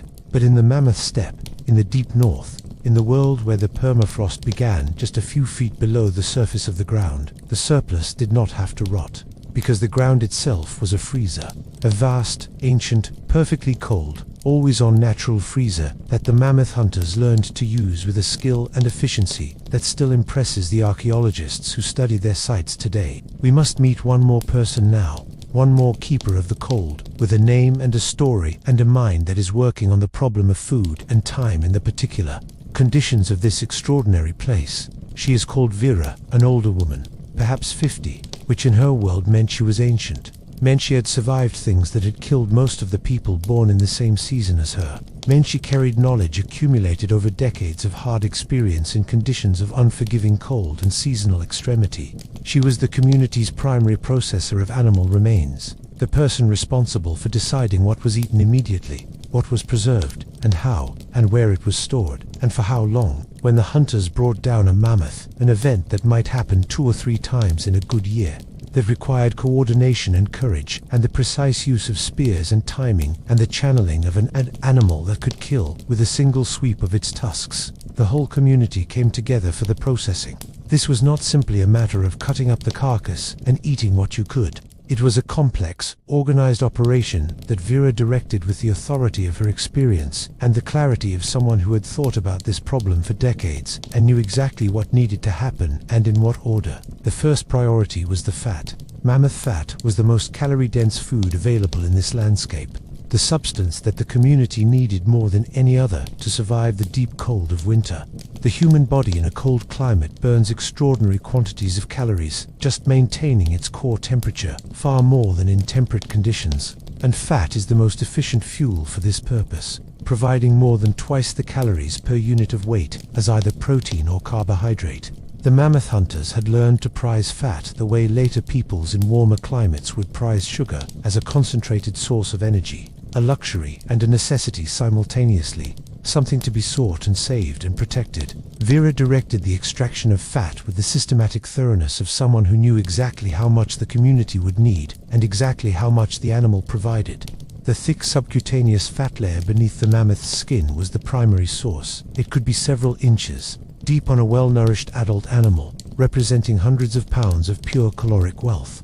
This was carefully removed, processed, rendered into a liquid by slow heating over fire, and then allowed to solidify again in containers made of the animal's own stomach or bladder, and stored in the permafrost. Solidified rendered fat stored in permafrost will keep for months without any additional preservation treatment. The cold does what smoking and salting and drying do in other climates. It halts the biological processes of decay. The fat stays stable, stays dense, stays available long after the day of the kill has become distant memory. The storage method was both ingenious and labor-intensive. The community dug into the permafrost hard, back-breaking work, because the frozen ground did not yield easily to even the best stone tools, requiring fire to thaw the surface layer before it could be excavated, and then rapid digging before the exposed permafrost began to melt at the edges and refreeze in unpredictable ways. But the result of this labor was extraordinary, a storage chamber cut directly into the permanently frozen earth, maintaining a temperature at or below freezing year-round by virtue of the permafrost itself, accessible only through a narrow opening that could be covered and sealed against animals and weather. A natural deep freeze, improved by human hands, used with human intelligence. The pits were not all the same. Vera's community had developed, through long practice, a tiered system of cold storage that paralleled, in its logic, the tiered pit system that Dar had built in the warmer landscapes of the south, but adapted to the specific conditions and resources of the mammoth steppe. Shallow pits, dug only into the active layer of soil above the permafrost, were used for short-term storage of fresh meat intended for consumption in the next few days, cold enough to slow decay, accessible without the effort of breaking through permafrost. Medium pits dug into the permafrost itself were used for the medium-term storage of processed meat, smoked, dried, or simply frozen solid in the permafrost cold that would be needed throughout the winter months. And the deepest pits, dug with the greatest effort into the most stable layers of permafrost, were the community's reserves, the strategic stores of fat and processed bone and dried meat that were touched only in the worst weeks of the worst winters, when everything else had been consumed. The use of bone in this storage system deserves particular attention, because it illustrates with exceptional clarity the thoroughness with which these communities thought about their food resources, and refused to waste anything that could be made useful. Mammoth bones are enormous. The femur of an adult animal can be 4 feet long and weigh many pounds, and the skull and pelvis are architectural in their scale. But inside those massive bones was something even more valuable than their size: marrow. The rich, creamy, fat-saturated marrow that filled the long bones of large mammals is one of the most nutritionally dense substances available in the natural world, and the mammoth hunters had developed highly sophisticated techniques for extracting and storing it. Marrow bones were cracked carefully, with specific stone tools designed for this purpose, and the marrow extracted. This marrow could be rendered by heating, like the fat from beneath the skin, and stored in sealed containers in the permafrost, where it would solidify and keep indefinitely in the cold. Or the bones could be stored whole in the permafrost and cracked as needed, a mobile emergency reserve, sealed in its own natural container, requiring only the labor of cracking when the time came to use it. Vera used both strategies, depending on the season and the community's current situation and her assessment of what the winter ahead might require. The bone itself, once cracked and the marrow extracted, was not discarded. Mammoth bones were construction material. The ribs and long bones of these animals were used to build structures, windbreaks and semi-permanent shelters, in a landscape almost entirely devoid of timber. The bones of the food became the walls of the house. The house was built from the stored resource. This is recycling in its most fundamental and practical sense, driven not by environmental principle, but by the simple pragmatic reality that in a landscape with limited materials, nothing of value could be wasted. But perhaps the most extraordinary aspect of the mammoth hunter's food storage system was not any single technique or technology. It was the scale of planning it required. A mammoth kill was not a daily or even a weekly event. The great herds moved across vast distances, and predicting where they would be and when required knowledge of seasonal movement patterns that could only be accumulated over many years of careful observation. A community that killed a mammoth in October needed to plan not just for the following week or month, but for the next 6 to 8 months, the entire winter, through to the first spring hunt when fresh food would again become available. They needed to process and store enough of the mammoth's immense body to sustain 30 or 40 people through that entire period, in the knowledge that they might not make another major kill until spring. This required calculation.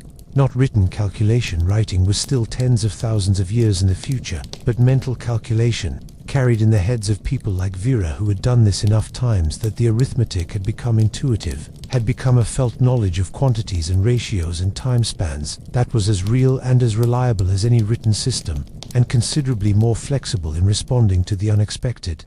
How much meat does a person need per day to maintain health and warmth in deep cold? How many days between now and the reliable return of spring? How much of the mammoth's yield is available in preservable form after accounting for immediate consumption and waste? How much storage space is there in the current pit system, and how does that translate into available weeks of food? These were the calculations Vera performed, not on paper but in her mind, standing beside the vast carcass of a freshly killed mammoth in the cold October air, deciding what to do, and in what order, and how much of each thing. She was not infallible. No one in this story is infallible, because infallibility is not a human trait, and never has been. There were winters when the calculations were wrong, when the stores ran shorter than expected, or the spring came late, and the gap between the stores, and the fresh season was bridged with hunger and difficulty, and the particularly grim experience of eating the very last of the preserved food, and waiting to see whether anything else materialized before the body's reserves gave out.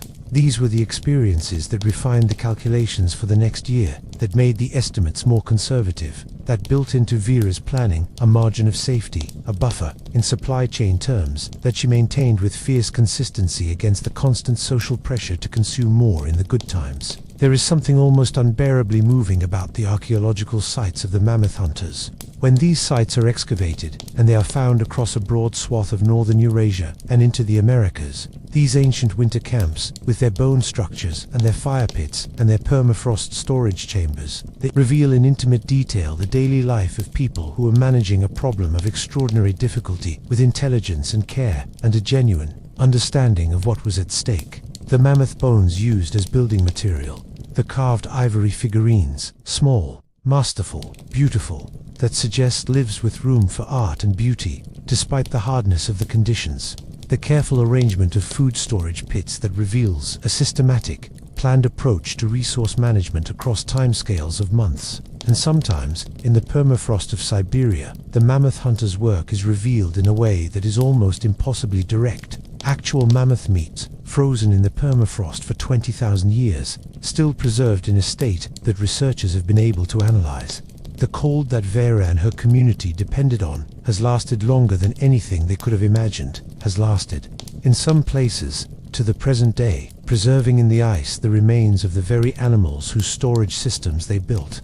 It is as though the evidence of their logistics has been preserved by the logistics itself, the cold of the permafrost reaching forward across 20 millennia to show us what they knew and what they did. Vera did not know that her work would last 20,000 years. She did not know it would last 20 days, more than she planned for it to last. She did not think about legacy or memory or the long persistence of cold in deep earth. She thought about February. She thought about the children in the camp, and the elderly members whose bodies were already struggling with the winter, and the hunters who needed to maintain their strength for the spring hunt, and all the mouths that needed feeding through the dark months that lay ahead like a wall of cold and difficulty. She thought about the mammoth beneath her hands, this extraordinary creature, this massive improbable gift from the steppe, this wealth of meat and fat and bone that she needed to turn, quickly and skillfully, into a future. She organized the community around the carcass. She directed the cutting and the processing and the rendering and the packing and the digging. She moved between the different work groups with the steady calm of someone who has done this many times and knows what each stage requires, and will not be hurried or panicked by the scale of the task. The cold air steamed with the breath of working people. The fire crackled beside the carcass, rendering fat in great stone-rimmed containers. The children ran between the adults carrying smaller pieces, contributing their own labor to the collective effort. By nightfall, the processing was well advanced. By the second night, the storage pits held their new wealth. The mammoth was gone, not wasted, not abandoned, but transformed. Transformed from a single enormous animal moving across the steppe into weeks of future warmth and fullness. For the people who had worked to make that transformation happen, Vera sat by the fire in the dark, her hands aching from the work of the day, and she looked at the pits and she counted, as she always counted, the days they represented. She reached a number and she held it in her mind for a moment, and then she let herself briefly, quietly, with characteristic restraint, feel something like relief. It would be enough. She believed it would be enough. Outside, the northern wind came down from the ice, cold and absolute, and the stars burned overhead in the vast dark sky, with a clarity that could break your heart if you let it. Below the frozen ground, sealed in the cold, that would outlast even memory, the food held.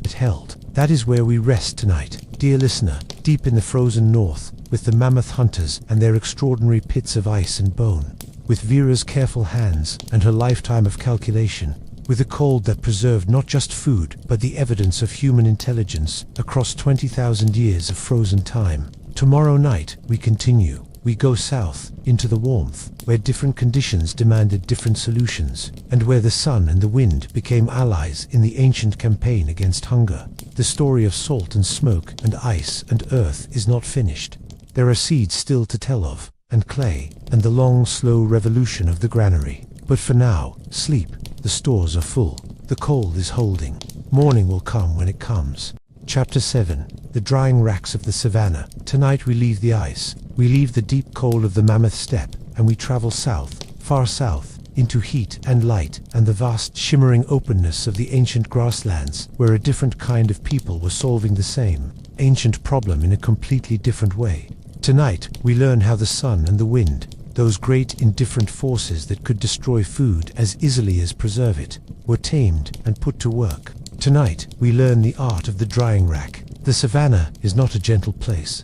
Do not let the beauty of it fool you, and it is beautiful, in the way that honest, uncomplicated things are beautiful, in the way that a wide sky is beautiful, or a clean wind, or the particular quality of light in the late afternoon when the grass turns gold and the acacia trees cast their flat shadows long across the ground. It is a landscape of extremes. The wet season brings rain in quantities that transform the dry dust into a surging, muddy abundance. Rivers running full, plants shooting up overnight, the air thick with insects and the calls of birds returning from wherever they had gone. And then the rains stop, and the dry season comes, and the land pulls itself back into a kind of beautiful austerity. The grasses yellowing and crisping, the water sources shrinking to muddy pools, and then to damp patches, and then to bare cracked earth, and the last reliable water, and the last reliable water, and the last reliable waterable water, and the last reliable wonderable wanderer in Plandens. But Everett, Enderbrand Afrikander, Renius, but planned, and Apican Clee, and it plus, and six kicks, and been bound, and public clees, then would be planned with an how it into a hand back, but go with how with Will was had that. Well, what happened with pack up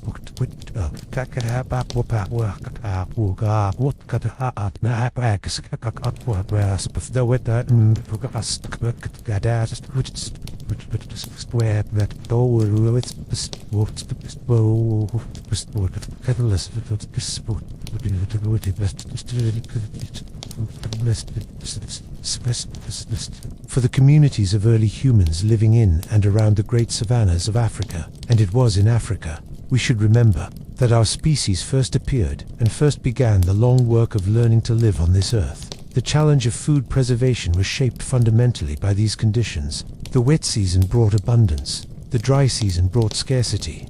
The gap between them was the same existential challenge that cold and winter posed to the mammoth hunters of the north, expressed in the language of heat and aridity rather than ice and darkness. And the solutions that emerged in response to these conditions bore the mark of the environment that shaped them, brilliantly adapted to the specific physics of a hot, dry, windswept landscape, making use of what was available in exactly the way that all good technology makes use of what is available. We follow now a woman working in the early morning, before the full heat of the day has descended, in a camp on the edge of the savanna where a low ridge of red rock rises from the grass and provides both shade and a natural windbreak that channels the prevailing afternoon breeze through a specific gap with a reliability that the community had learned to depend on.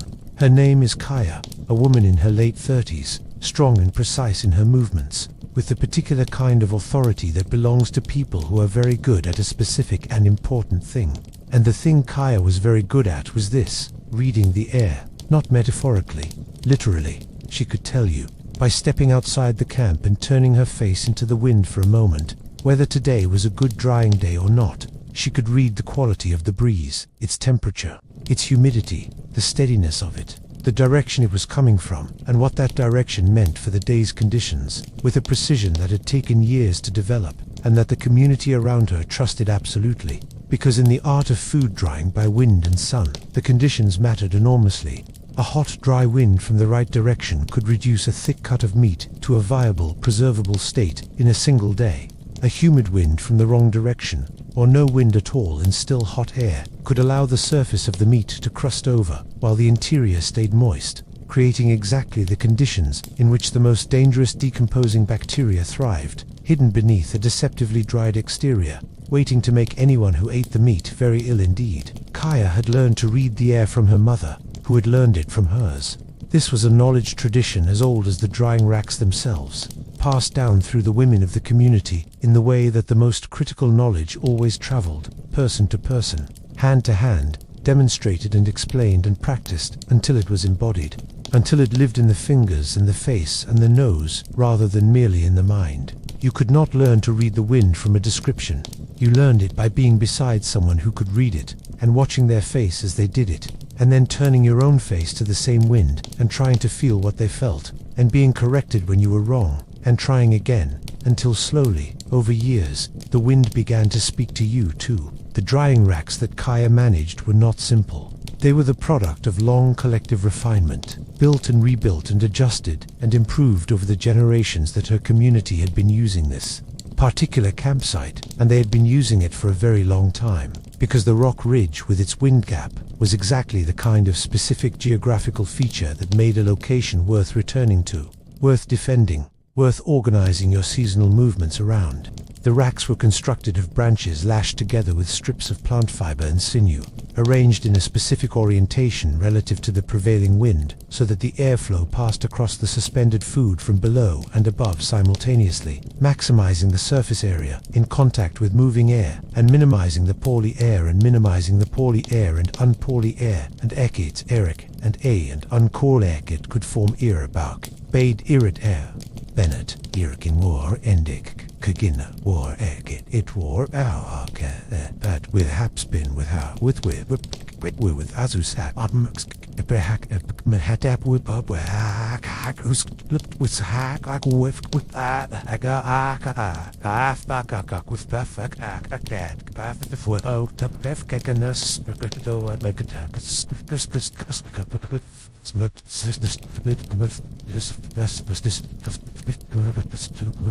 the height of the racks mattered too, high enough off the ground that the insects and the small scavengers could not easily reach the food, but not so high that the food swung in the wind and struck the frame supports in ways that broke the drying surface and created damp contact points. The spacing of the individual pieces of food mattered too close, and the air could not circulate properly. Too far apart, and the rack held less than it should, and the day's work was inefficient. The thickness and the cut of the meat mattered. Kaya had strong opinions about this, opinions backed by decades of observation, and she directed the cutting of meat before drying with the same precision and insistence that Vera had directed the cracking of mammoth bones. Too thick, and the meat did not dry through to the center before the surface became too tough. Too thin, and the pieces broke and fell from the rack and were lost to the ground and the ants and the jackals that circled the camp with their careful, patient eyes. The sun was the other great partner in this work. Different from wind, less subtle, less variable in its basic effect, but requiring its own understanding and management.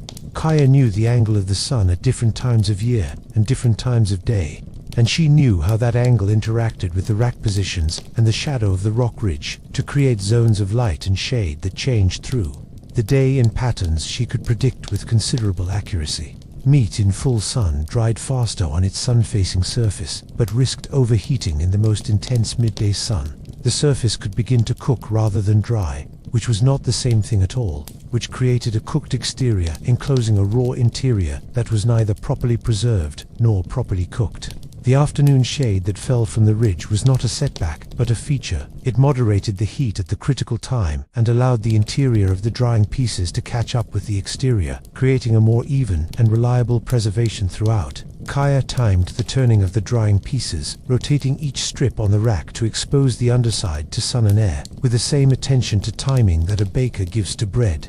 She could tell by touch whether a piece was drying evenly or whether one side was progressing faster than the other and needed adjustment. She could tell by smell, and this was the most subtle and the most important knowledge of all, whether the drying was proceeding correctly or whether something had gone wrong in a piece, whether the invisible work of bacteria had gotten ahead of the drying process somewhere in the interior of a thick cut, creating a situation where the piece needed to be removed from the rack and either consumed immediately or discarded. The smell of properly drying meat is specific and good, concentrated, mineral, slightly smoky from the dust and the heat. Nothing like fresh meat, but with its own clear identity. The smell of meat drying incorrectly is different in a way that Kaya could detect long before it became obvious to less trained noses. A slight sweetness at first, then a heaviness, then the unmistakable signature of decomposition that everyone in the camp could smell, and that meant the piece was lost.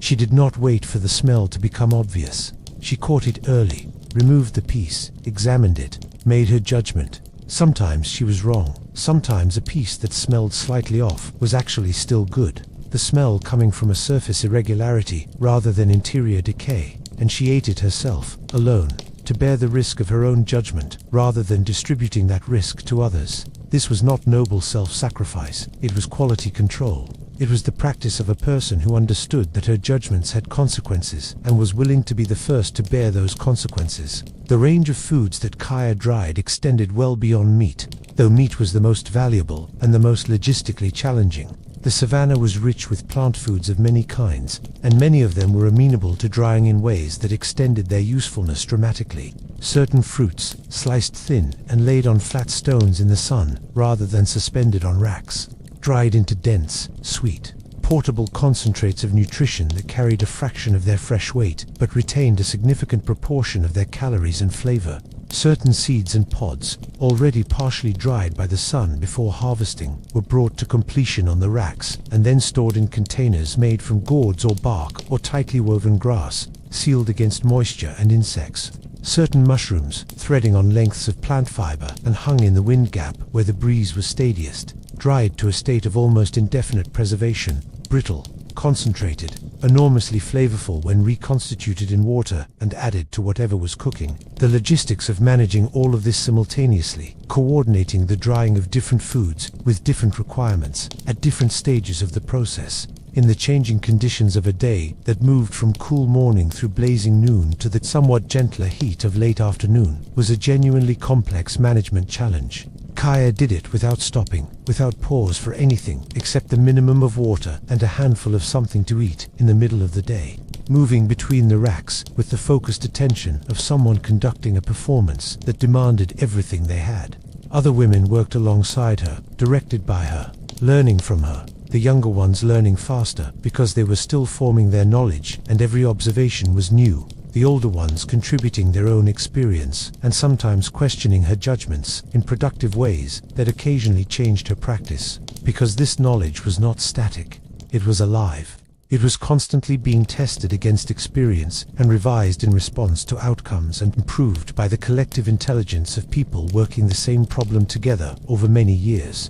Kaya was not doing what her grandmother had done. She was doing something better than what her grandmother had done, because she had inherited her grandmother's knowledge and added to it the observations of her own decades of practice, and she would pass on something better still to the younger women she was training. This is how knowledge compounds. This is how technology improves across generations without any individual having to be a genius. The genius is in the system, in the culture that values the knowledge, that transmits it carefully, that gives the people who hold it the social authority to practice and refine it across a lifetime. There was one technique in Kaya's practice that deserves particular attention because it represents a degree of sophistication that surprises many modern people when they learn about it. This was the deliberate use of certain plant substances to inhibit the growth of insects and bacteria on drying food. The savanna contained a number of plants whose leaves, when rubbed onto meat before drying or placed among dried foods during storage, had a preserving effect that Kaya and her predecessors had identified and standardized over time. These plants contained compounds, essential oils, and phenols and tannins, and other chemicals that we would now classify as natural antimicrobials, that the plants themselves produced as defenses against bacterial and fungal attack, and that, applied to food surfaces, extended the keeping time of dried meat significantly. This was, in effect, the development of natural food additives, not synthesized in a laboratory, not identified by chemical analysis, but discovered through exactly the same process by which all of the other food preservation technologies in our story were discovered: patient observation, experimentation, attention to outcomes, and the slow accumulation of knowledge passed from one generation to the next. By the end of a good drying day, when the sun had dropped behind the ridge and the air had begun to cool and the quality of the light had shifted from harsh to golden, Kaya would walk the length of the racks one final time, testing each piece with her fingers and her nose, making her final judgments about what was ready and what needed another day and what needed to come off the rack for other reasons. The pieces that had reached the right state of dryness, hard, flexible without cracking, smelling right, dark on the surface and consistent in density, through to whatever she could assess of the interior, were taken down and wrapped and stored. Those that needed more time were turned and repositioned for optimal exposure the following day. Those that had failed were dealt with appropriately. Then she sat, just for a little while, at the end of the day, with the camp coming alive around her in the cool of the evening, fires being built, children returning from the day's gathering, the hunters coming in with whatever the day had provided. She sat and she was tired and she was satisfied in the way that comes from doing a difficult thing well, from bringing intelligence and care and years of accumulated knowledge to bear on a problem and producing a result that the people around you will depend on for weeks or months to come. The drying racks stood quiet against the darkening sky, holding what they held, doing the slow final work of the afternoon's heat and the evening's cooling air. Tomorrow she would do it again, and the next day and all the days of the drying season, until the stores were as full as they could be made, and the rains were coming, and the abundant wet season began again, and the rhythm of the year turned toward its other face. This was the work. This was the life. This was the oldest and most essential and most underappreciated form of human labor. The careful, skilled, endlessly repeated work of keeping people fed. The wind moved through the gap in the ridge, cool and dry and carrying the smell of distance. Kaya closed her eyes and felt it on her face one more time. Good drying weather tomorrow. She was almost certain of it. She went to the fire and ate and rested, and the drying racks stood there quiet watch in the African night. Chapter 8. Seeds, Nuts, and the First Granaries. Tonight we slow down, not because the story is less exciting, it is in some ways the most consequential chapter of all, but because the revolution we are going to witness tonight is a slow one. It happened over thousands of years, almost imperceptibly, in small increments that no single person could have recognized as revolutionary while they were living through them. Tonight, we watch the birth of the granary, and we begin to understand why a basket of seeds changed the world. There is a particular quality to seeds that no other food quite shares. They are patient. This is their defining characteristic, the thing that makes them, from a food storage perspective, almost miraculous. A berry is alive and urgent and demands to be eaten quickly, or it will die and rot and be gone. A piece of fresh meat makes its claims on you with equal urgency, the clock ticking from the moment the animal falls. Even dried meat and smoked fish, for all the skill required to produce them, have their limits, weeks, months, occasionally longer in ideal conditions, but always with the shadow of time over them, always with the nagging awareness that the preservation is temporary, that the food's patience has a boundary. But a seed, a properly dried, properly stored seed, can wait. It can wait through a season, through a year, through several years in good conditions, holding its nutritional content and its viability within its hard coat, neither rotting nor losing what makes it valuable, simply pausing in a state of suspended potential, waiting for the conditions that will tell it to become something other than what it currently is. Our ancestors discovered this patience of seeds through the same process by which they discovered everything else, living alongside the plant world closely enough, observantly enough, for long enough that the patterns became visible. The seed that fell from a grass head in autumn and lay on the ground through the winter and sprouted in spring. They had seen that countless times, every year, in every landscape. The seed stored in an animal's burrow, carried there by the animal in autumn and recovered in spring, still viable, still good. They had seen that too. And the seed they had harvested and perhaps carried in a pouch of skin and forgotten at the back of a rock overhang through a winter and rediscovered in spring, shriveled perhaps but not rotten, still edible, still nutritious. That too was part of the landscape of observation that slowly, over many generations, began to resolve into understanding. The understanding was this: seeds, unlike almost everything else worth eating, could be kept, with minimal processing and minimal special conditions, in a dry and dark and cool place, away from moisture and insects and rodents. Seeds would hold their value for a period of time so much longer than other foods that they constituted a qualitatively different kind of resource. Not just food, but potential food. Not just sustenance for today, but the possibility of sustenance for tomorrow and next month and next year. A bag of seeds was not merely a meal, it was a future. This understanding took root slowly, and then with gathering speed in the communities of people living in the landscapes richest in wild grasses and wild cereals, the Middle East, the fertile crescent of later agricultural history, the Levant and the upper Tigris-Euphrates basin. These were landscapes where the wild ancestors of wheat and barley grew in dense stands that a knowledgeable person with a basket could harvest, in a few hours on a good day, enough seed to feed a family for weeks. The Yangtze Valley, where the wild ancestors of rice grew in the marshy margins of rivers and lakes. The highlands of the Americas, where wild maize and beans and squash ancestors grew, in configurations that human hands would eventually transform into the first true domesticated crops. In all of these places, the bounty of the good season was so extraordinary, measured in seeds rather than in meat or in individual fruits, that people who learned to harvest and store it well were in a fundamentally different position from people who did not. Let us follow a community in the Levant, not yet farmers, not yet settled, but on the edge of something they cannot quite see yet, living in a landscape of wild einkorn wheat and wild barley that grows thick on the hillsides above the valley where they camp. They are Natufian people, as archaeologists would one day call them, living in the period roughly 15,000 years ago, in the long twilight between fully nomadic hunter-gathering and what would eventually become settled agriculture. They are building stone structures.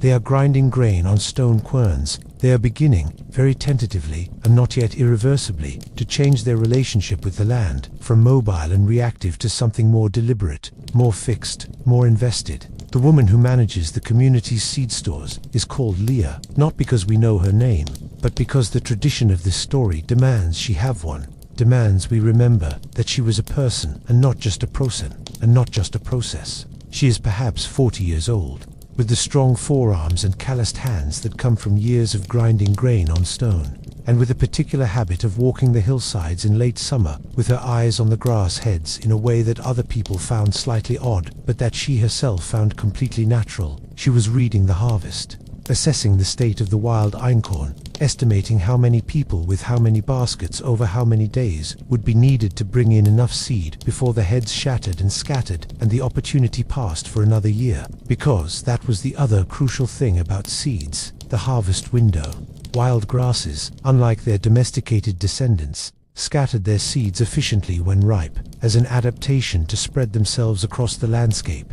If you came too early, the seeds were not yet mature and not yet worth harvesting. If you came too late, they were gone, scattered on the wind and the animal traffic and the general dispersal mechanisms that the plant had developed over millions of years of evolution. The window between too early and too late was measured in days, not weeks, and it was different for different species and different for different years, depending on the weather, and reading it accurately, knowing which hillside would be ready on which day, which could wait another few days, and which could not wait another hour, was the first and most critical skill in the management of a seed-based food economy. Leah had this skill to a degree that the community relied on, absolutely.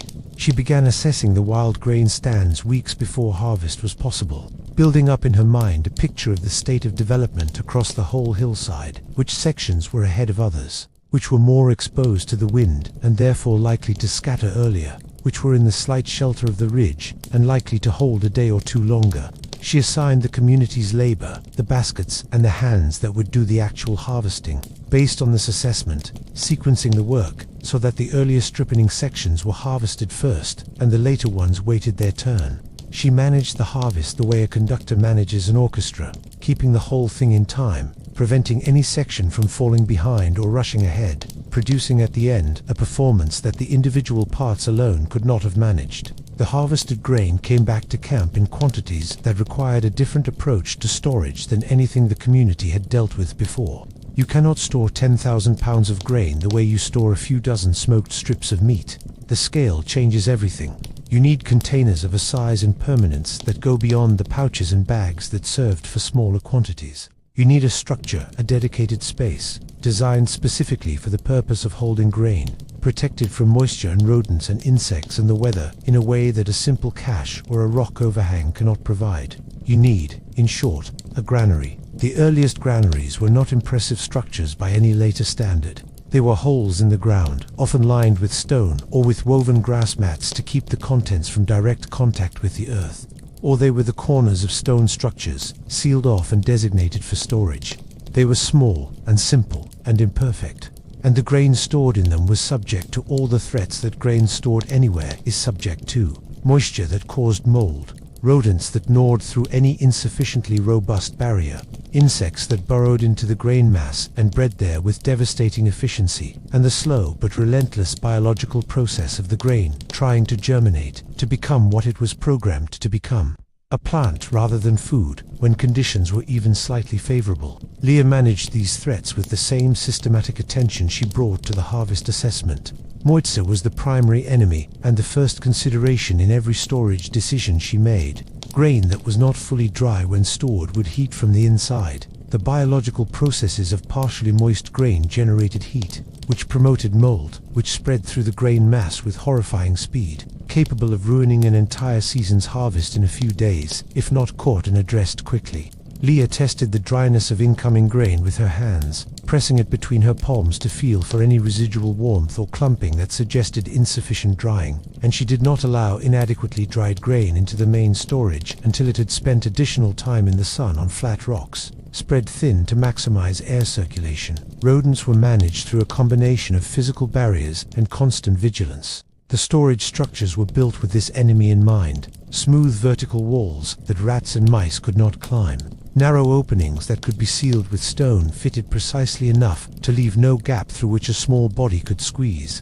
When rodents nonetheless got in, and they always did, because rodents are ingenious and persistent and have been co-evolving with human food storage for as long as human food storage has existed. Leah identified the intrusion quickly through the signs she had learned to read: the small dark droppings scattered through the grain, the gnawed edges of storage containers, the particular smell of rodent activity that overlaid the clean, dusty smell of well-stored grain. She dealt with it immediately and then examined the storage structure for the entry point and sealed it. Insects were a different problem, more insidious because they were smaller and their damage harder to see until it was advanced, and because the insects that specialized in stored grain were extraordinarily well adapted to their environment, capable of surviving conditions that would kill most organisms and of reproducing with a speed that turned a small infestation into a catastrophic one in a matter of weeks. Leah's primary tool against insects was the same tool that worked against moisture, keeping the grain dry and cool and well ventilated.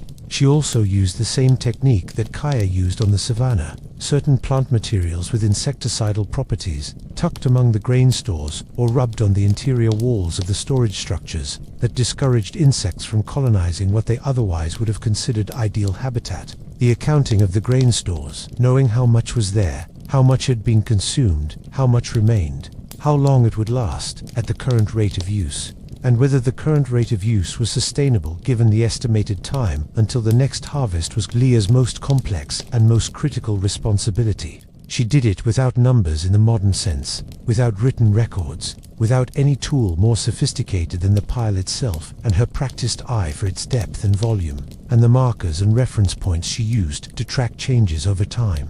She knew the store, the way you know a familiar room, by its feel and its smell and the way the light fell on it, and the 100 small details that accumulate in a mind that visits a place daily and cares about it deeply. And she knew the arithmetic, not written, not formalized, but real and reliable. How many mouths? How many days per basket? How many baskets in the store? How many days remained before the next harvest? How large a buffer was needed in case the harvest was late or poor?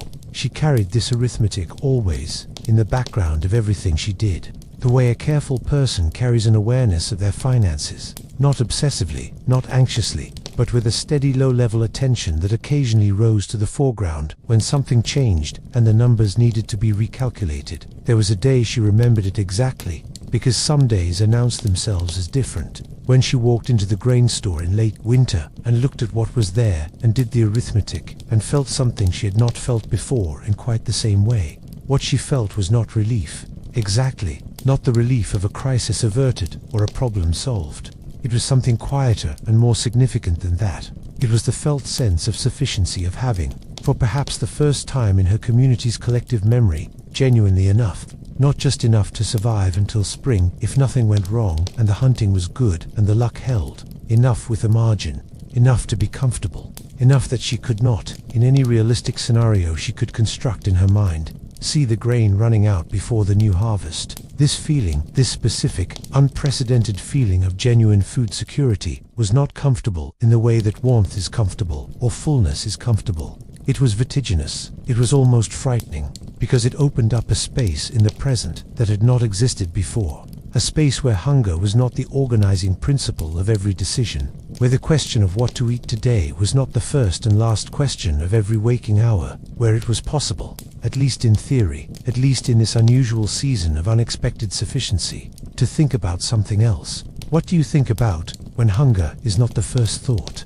What does a mind do with itself when the survival arithmetic is, for once, not urgent? Leah did not know the answer yet. The community did not know the answer yet. But they were standing at the threshold of it, on the edge of something that would take thousands of years to fully unfold, but that was already beginning. The long, strange, magnificent story of what human beings do with their minds and their hands and their time when they are not entirely consumed by the effort of staying alive. The story of art, of ceremony, of trade, of settlement, of domestication, of writing, of cities, of everything that came after, all of it rooted here, in this moment, in this grain store, in this woman's careful arithmetic, and the unexpected answer it gave her. Enough. There was enough. She stood in the grain store for a long moment, feeling the weight of that fact, before she went back out into the morning. Chapter 9. Clay and the Sealed World. Tonight, we get our hands dirty. Tonight we discover one of the most transformative inventions in the history of food preservation. An invention so simple that it seems almost inevitable in retrospect, and yet so revolutionary in its effects that the world after it was genuinely different from the world before. Tonight we discover pottery. Tonight we seal the world against time. Clay is everywhere. It is in the beds of rivers, and at the edges of lakes, and in the lower layers of hillsides, wherever water has moved through. Rock and carried the finest particles of mineral down to deposit them in the still, quiet places where the water slows and lets go of its burden.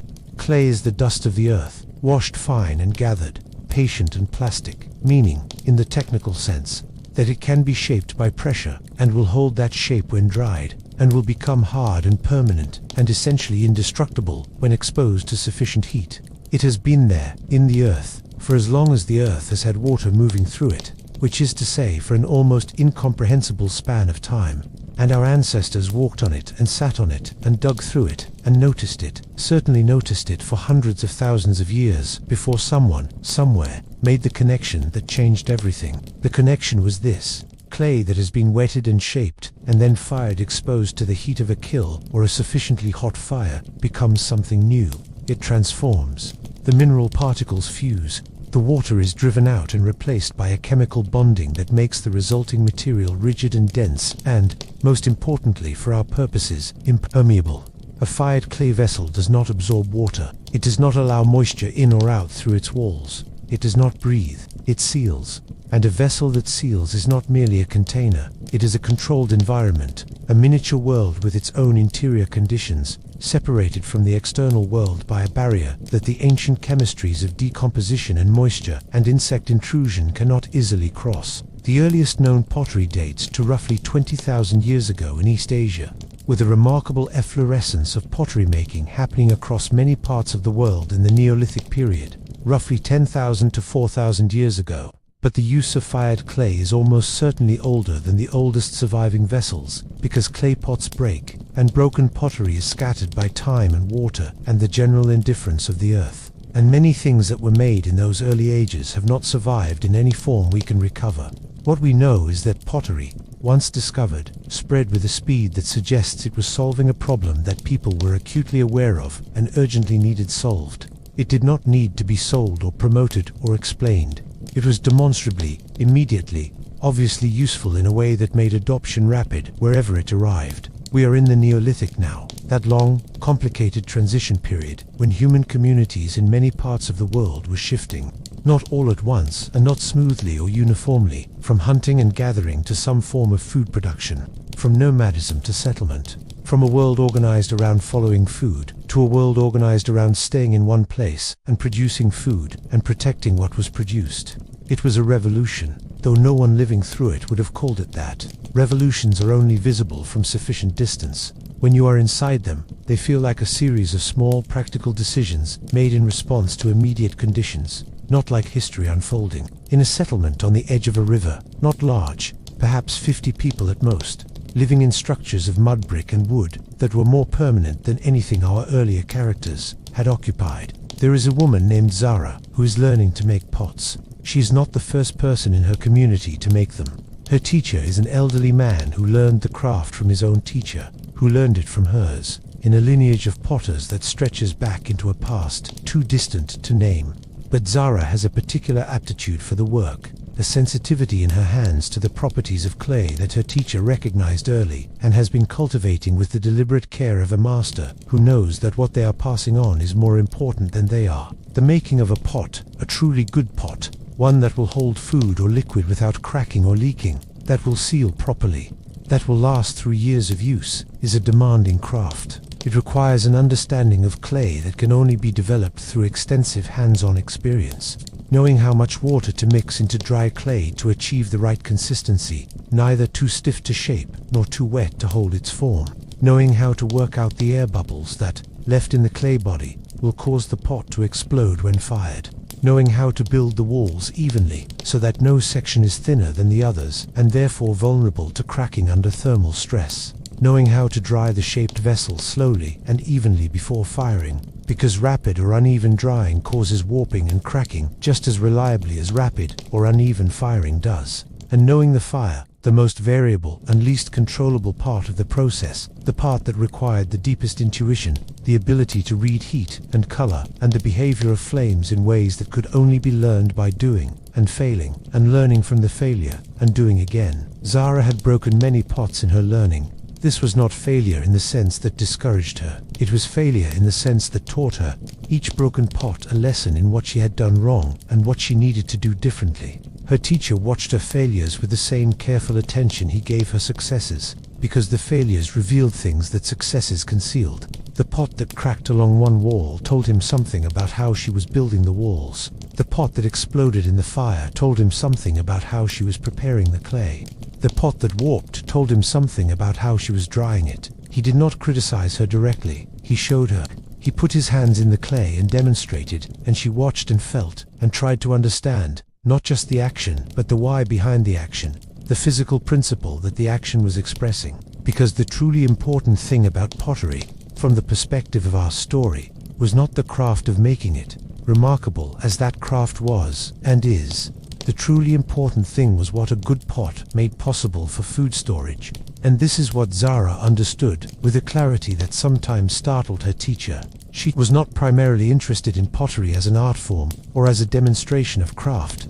She was interested in it as a tool for keeping food alive. A sealed clay vessel transformed the logistics of food storage in several specific and revolutionary ways. First and most obviously, it protected food from the moisture that was the primary enemy of long-term preservation, not just external moisture, rain and humidity and groundwater, but the moisture that food itself released as it slowly broke down, the condensation that could form inside an improperly sealed container and undo weeks of careful drying in a matter of days. A properly fired and sealed clay pot maintained a dry interior environment, regardless of what the weather was doing outside it. You could leave a clay pot of dried grain in the rain, and the grain inside would stay dry. This alone was revolutionary. Second, the clay pot protected from insects and rodents with a reliability that no previous container material had quite managed. Woven baskets and pouches of skin and containers of bark. All of these had been used for food storage, and all of them were useful, but all of them were penetrable by a sufficiently determined rodent or insect. Clay, properly fired, was not. It was hard and dense and offered no purchase to gnawing teeth, no gap through which small bodies could squeeze, no material that insects could bore through or lay eggs in. The only vulnerability was the seal at the top, the covering that closed the vessel's opening, and Zara spent considerable thought on this, experimenting with different materials and different sealing methods to find what held most reliably. Clay-sealed clay, a lid of fired clay fitted to the vessel's lip and sealed with additional wet clay that fired hard when the vessel was heated, was the best solution she found. Not perfect, nothing was perfect, but better than anything that had come before. Third, and perhaps most subtle in its significance, the clay pot made it possible to store liquid foods and fermented foods in ways that had simply not been practicable before. Dried meat and dried grain and dried fruit could be stored in many kinds of containers, imperfectly but usefully.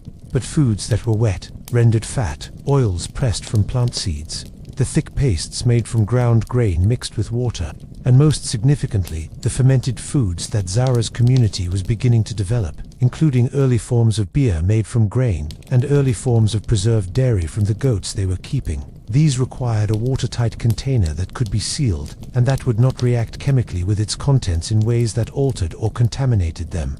Clay, depending on the specific composition and firing conditions, was that container, not perfectly neutral. Some clay compositions did react with acidic foods, and the craft of pottery eventually developed to address this through glazing and other treatments, but good enough and improvable, and the foundation on which far more sophisticated food technology would eventually be built. Zara's best work was a storage jar of medium size, perhaps the capacity of a large cooking pot by modern standards, with thick walls that insulated the contents against temperature swings, a wide belly that allowed efficient packing of irregularly shaped items, and a narrow neck that minimized the exposed surface of whatever was stored inside and could be sealed tightly with a small clay lid. She made several of these over the course of a season, and the community used them immediately and gratefully, and the results were visible within weeks. Food that had previously lasted a certain number of days lasted longer. Grain that had previously been subject to insect infestation was protected. The fat rendered from the animals the hunters brought home stayed good through the hot months in a way that it had never quite managed in any previous container. But the pot did something else. Something less immediately practical and more profoundly significant for the long arc of human history. It made it possible to cook differently. The clay pot that could store food could also, with appropriate care about thermal shock and the specific composition of the clay body, be used directly over a fire to heat its contents. This changed cooking from an activity performed directly on or immediately beside the fire, roasting, grilling, wrapping food in leaves for steam cooking, to an activity that could involve the slow, contained, liquid-mediated application of heat that we call boiling or simmering. Boiling transforms foods that were previously difficult or impossible to eat. Certain hard grains, tough plant roots, legumes that were nearly inedible when raw into foods that are digestible, nutritious, and palatable. It also allowed the combining of ingredients in ways that direct heat cooking did not, and the development of what we would now call soups and stews, complete meals containing protein, carbohydrate, and fat in a single preparation that was nutritionally balanced in ways that more primitive cooking methods could not easily achieve. The pot was not just a food storage device, it was also a cooking vessel, a fermentation vessel, a water carrier, and eventually a medium of artistic expression. It was, perhaps more than any other single object, the artifact that most completely embodied the transition from the old world to the new, from the nomadic and the pre-civilizational to the settled and the planned, from the immediate to the extended, from the desperate management of scarcity to the beginning, just the beginning, of something that might eventually be called abundance. Zara fired her best pot on a clear autumn morning, in a kiln that she and her teacher had built together in a sheltered corner of the settlement, a carefully constructed arrangement of clay and stone that channeled the fire's heat around the vessel in a controlled way that even temperatures in the firing chamber more reliably than an open fire. The pot came out perfect. It rang like a bell when tapped, which meant the firing had been complete, and even throughout the clay body, the surface was smooth and slightly glassy, where the clay minerals had begun to fuse. It was watertight. She tested it immediately, filling it from the river and watching the exterior, and no moisture crept through the walls. Not a drop. She held it in her hands and felt its weight and its smoothness and thought about what would go into it. The grain from the harvest, the rendered fat from the autumn butchering, something fermented. Perhaps there was an experiment she had been wanting to try with grain and water and the warmth of the summer sun. A slow transformation she had observed happening naturally in wet grain left too long before drying, and had begun to suspect might be controllable, might be manageable, might be something useful rather than merely a sign that the grain had been damaged. She did not know yet. She would find out. She would put the pot to use and observe what happened and adjust and learn. This was the pottery maker's way, the food keeper's way, the ancient way of all human knowledge. From the first woman who noticed a squirrel burying acorns, to the woman holding a fired clay pot in the early morning of the Neolithic world. Observe, experiment, adjust, learn, teach, keep going. The stores would fill, the food would hold, the future would be fed. Chapter 10. The Keepers. Tonight we step back from the techniques and the tools and the specific ingenuities of smoke and cold and clay.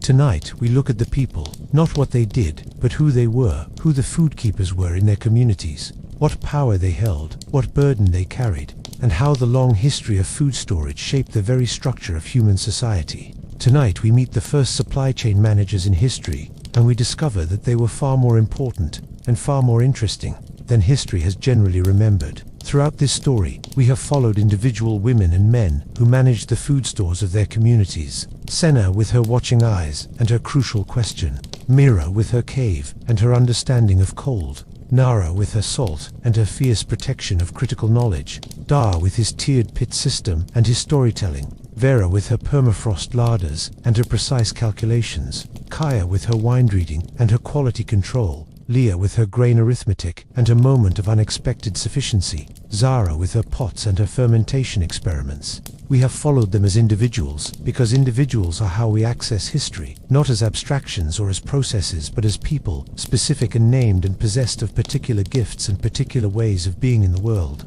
But now it is time to look at what they had in common, to step back and see the pattern that connects them across all the differences of time and place and technique and climate and culture. What they had in common was not a job title.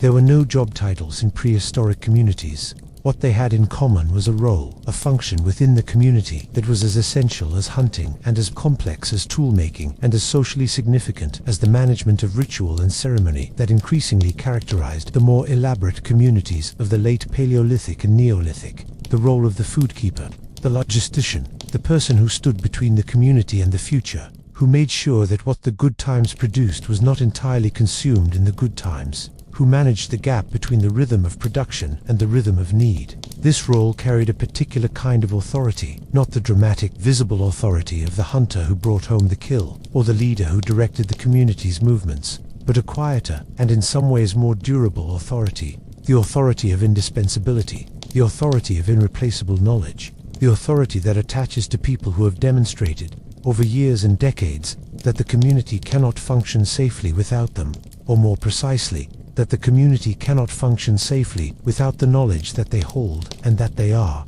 if they are wise, and if the culture around them is wise, in the process of transmitting to those who will come after. This knowledge was the food keeper's most fundamental asset and the community's most fundamental vulnerability. As long as the knowledge was held by a living person who was teaching it to others, it was alive and useful and growing.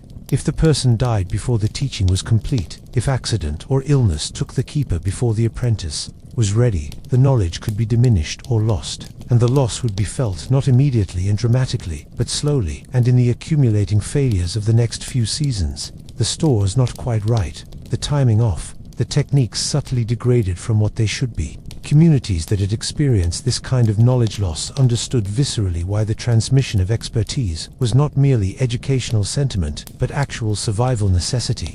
You taught your successor not because teaching was virtuous, but because if you did not teach your successor, the community would eventually starve. This created a particular social dynamic around the food keeper's role that is worth examining carefully, because it is one of the places where the logistics of prehistoric food storage intersects.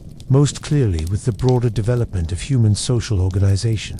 The food keeper needed an apprentice. The apprentice needed to be chosen carefully, not for social status or kinship connection alone, but for aptitude and attention, and the specific qualities of mind and character that the work required. The food keeper and the apprentice needed time together, not occasional instruction, but sustained, daily season-spanning time, working together through the full cycle of harvest and storage and management and consumption, so that the apprentice experienced every phase and every challenge and every judgment call under the guidance of someone who knew what they were doing. And the community needed to support this relationship, to give the food keeper and the apprentice the time and the resources and the stime and the statuses and the social standing that the work demanded, and to resist the short terrors that the work demanded at the work command of cuties. The whole to apure to desist of the openesis of cuity, on to cues of pewing with a kipum kick in it, pin it, kin it, kim with it, king it, and twick a hapra bad, bad a perfectable has a with whip with wool, with a had up whip spec. Our up with all will happen to papa pack up with it ab thapa or gaskus go up with I cast los gastus piscaco I go this so it's better to do it so good this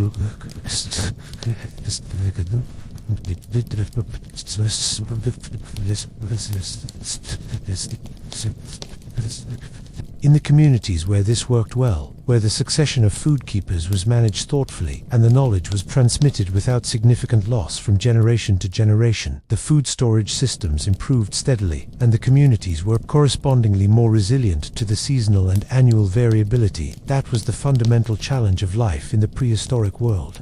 In communities where it worked badly, where the role was undervalued, or the succession was disrupted, or the knowledge was jealously hoarded rather than generously shared, the storage systems degraded, and the community's vulnerability to bad seasons increased, with a corresponding cost in suffering. There was also, in the role of the food keeper, an inherent tension that every person who held it had to navigate in their own way. The tension between the claims of the present and the demands of the future, between the hungry people standing in front of you today and the hungry people who will be standing in front of you in 3 months, whose hunger is not yet real, but is entirely predictable and must be planned for regardless. This tension is not merely logistical, it is moral. It is about whose need you honor and how you weigh the concrete suffering of today against the anticipated suffering of tomorrow. And it is made more difficult by the fact that honoring the future almost always required denying the present something, required saying no to people who were hungry now in order to protect people who were not yet hungry but would be. Every food keeper in this story had to say no, had to enforce restraint in the face of appetite, had to maintain the integrity of the stores against the entirely understandable human desire to eat what was available, had to be the voice of the abstract future against the very concrete present. This required not just knowledge and judgment, but courage, social courage, the courage to be unpopular, to hold firm against pressure, to maintain an unpopular position even when the people around you are unhappy with you.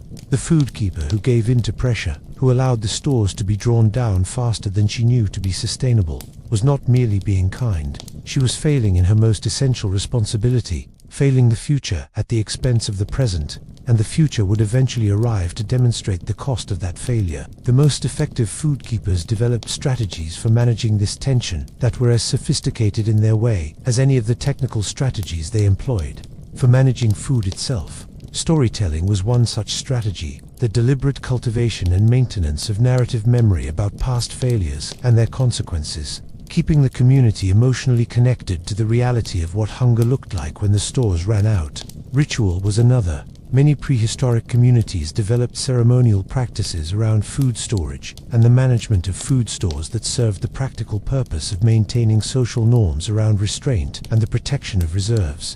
The ceremony that marked the opening of the grain store was not merely religious sentiment, it was a control mechanism, a social technology for ensuring that the stores were not accessed casually or individually, but only through a recognized communal process that the keeper could monitor and regulate. Some food keepers were also, over time, trade managers, the people who negotiated the exchange of surplus stored food for other goods and resources that the community needed. A community with more grain than it needed in a good year, and a neighboring community with more dried meat than it needed in a good hunting year, were natural trading partners. and the terms of that trade, how much grain for how much meat, how the exchange was to be conducted, what guarantees were offered on quality and quantity, were the province of the food keeper, who understood both the value of what her community had to offer and the true cost of giving it away.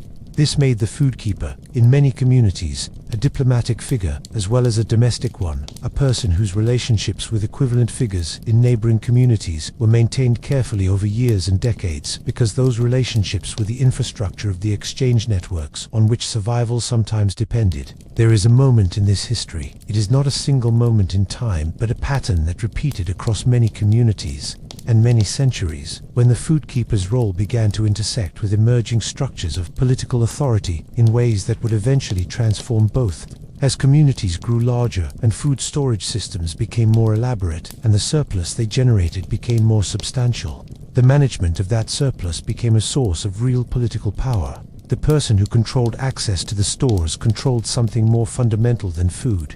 They controlled the community's relationship with time, with the future, with the margin of safety that made complex social organization possible. Control of the granary, in the emerging agricultural communities of the Neolithic and early Bronze Age, was control of the conditions of life itself. This is how the food keeper became, in some communities, something more than a keeper, became a priest, or a chief, or an administrator, or a merchant, depending on the specific cultural path that different communities took.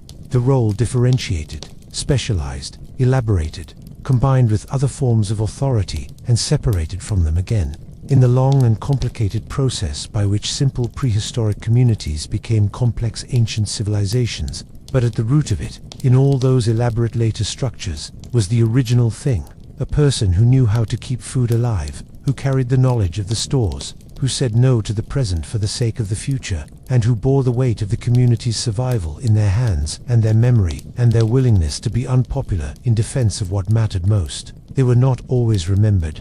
The names of hunters survive in cave art, in the magnificent painted animals of Lascaux and Altamira that still make modern visitors catch their breath. The hunt celebrated, glorified, made mythic and permanent in red and black pigment on stone walls. But the stores beneath those caves, the carefully maintained caches of preserved food that allowed the community to survive the winters long enough to make that art, those are less visible in the record, their keepers unnamed and uncelebrated, in the way that the most essential work often goes uncelebrated, because it is invisible when it is working and only noticed when it fails. We notice it now. We name them now, Senna and Mira and Nara and Dar and Vera and Kaya and Leah and Zara, because they deserved the naming, because the work they did was the foundation on which everything else was built, because without them there would have been no hunts worth celebrating and no caves to paint them in, and no community to gather around the fire in the evenings and tell the stories that kept the knowledge alive.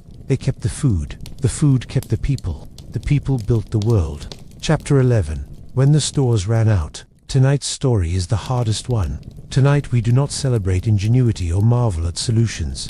Tonight we sit with failure, with the times when the systems broke down, when the stores ran out, when the calculations were wrong, or the weather was crueler than anyone had planned for, or the community made choices that the future could not sustain. Tonight we learn what failure taught, and why those painful lessons are as much a part of the history of human food storage as any triumph. Every food keeper in this story worried. We have noted this in passing, in the small moments at the end of chapters where our characters sat with the closed pit, or the sealed jar, or the full grain store, and felt not entirely satisfied, felt the residual anxiety that never quite left them, regardless of how well the season had gone. This worry was not weakness or irrationality or a character defect to be overcome. It was information. It was the correct emotional response to a genuine and abiding risk, the mind's way of keeping its owner alert to a danger that was always present, even when it was temporarily not acute.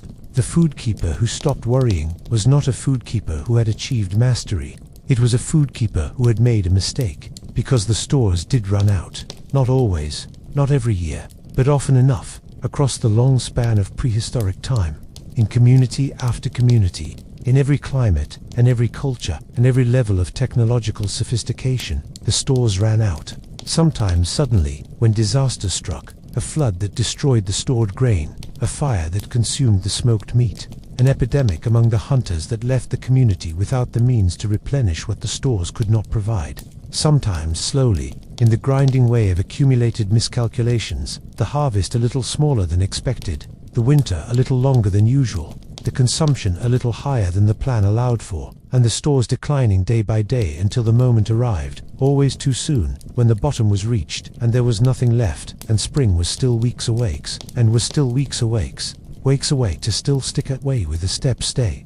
Weps or so sek, in a sow with success of, in a supwit with two slocks and with bad, but wedsman were off deaf with concern, and with wheels, that off gat at the dad, with that, better papa, that at a vac, with God, the hot papa, the web, ask, backus, the goods to park of the GS, for the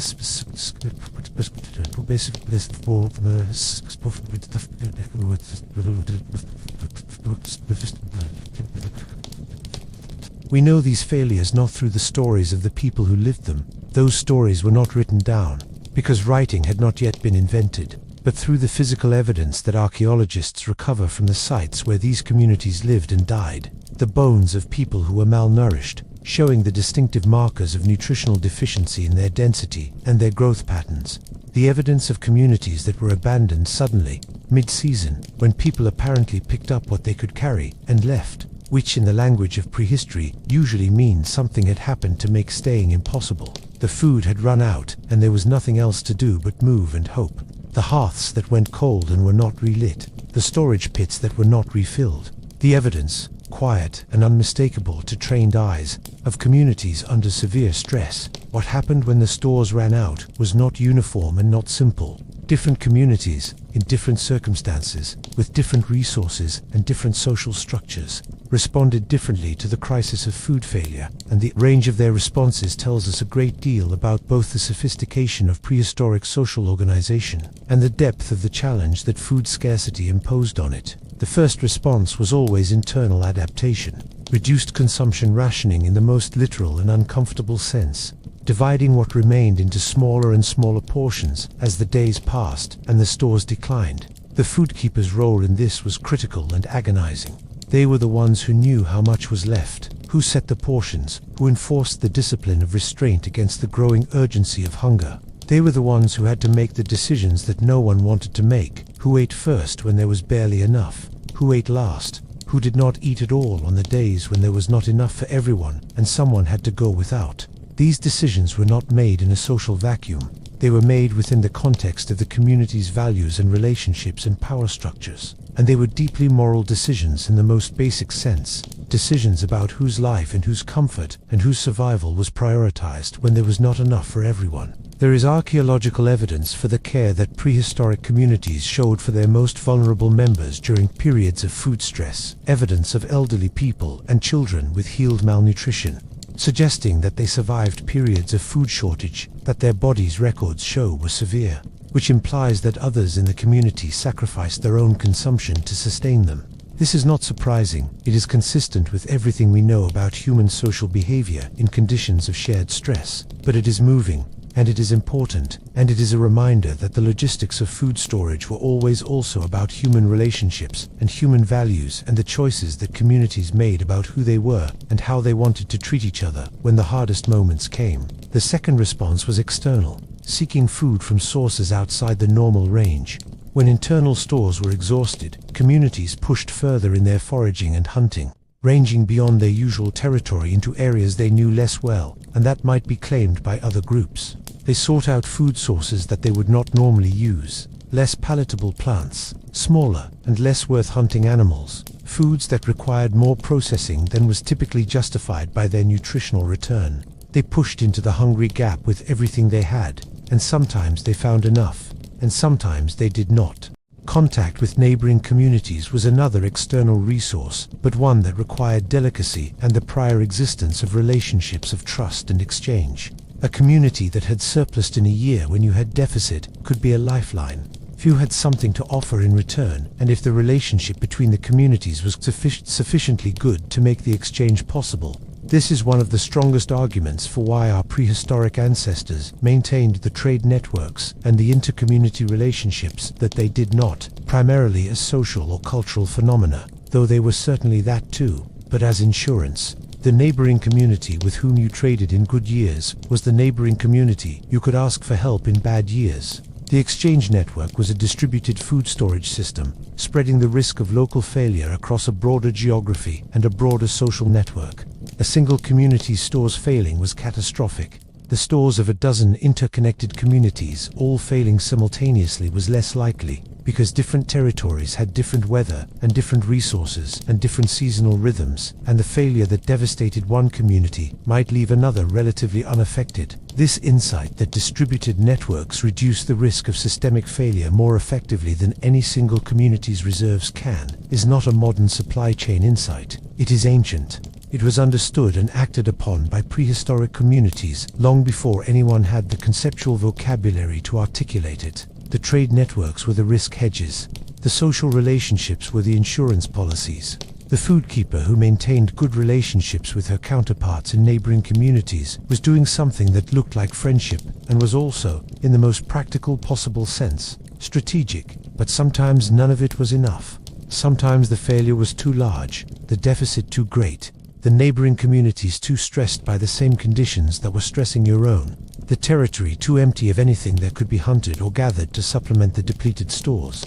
And then the community faced the starkest possible version of the choices that food scarcity imposed. Stay or go, endure or move, wait for the conditions to change, at the cost of continued hunger and its cumulative damage to the bodies and the morale of the community, or abandon what had been built and saved here and set out for somewhere that might be better, at the cost of everything that had been invested in this place. The decision to leave a place, to abandon a settlement, to give up a cave with its carefully maintained storage pits, to walk away from a grain store that you had spent years developing, from a landscape you knew intimately, from a location whose specific resources and geography had been integrated into your food storage system, was not made lightly.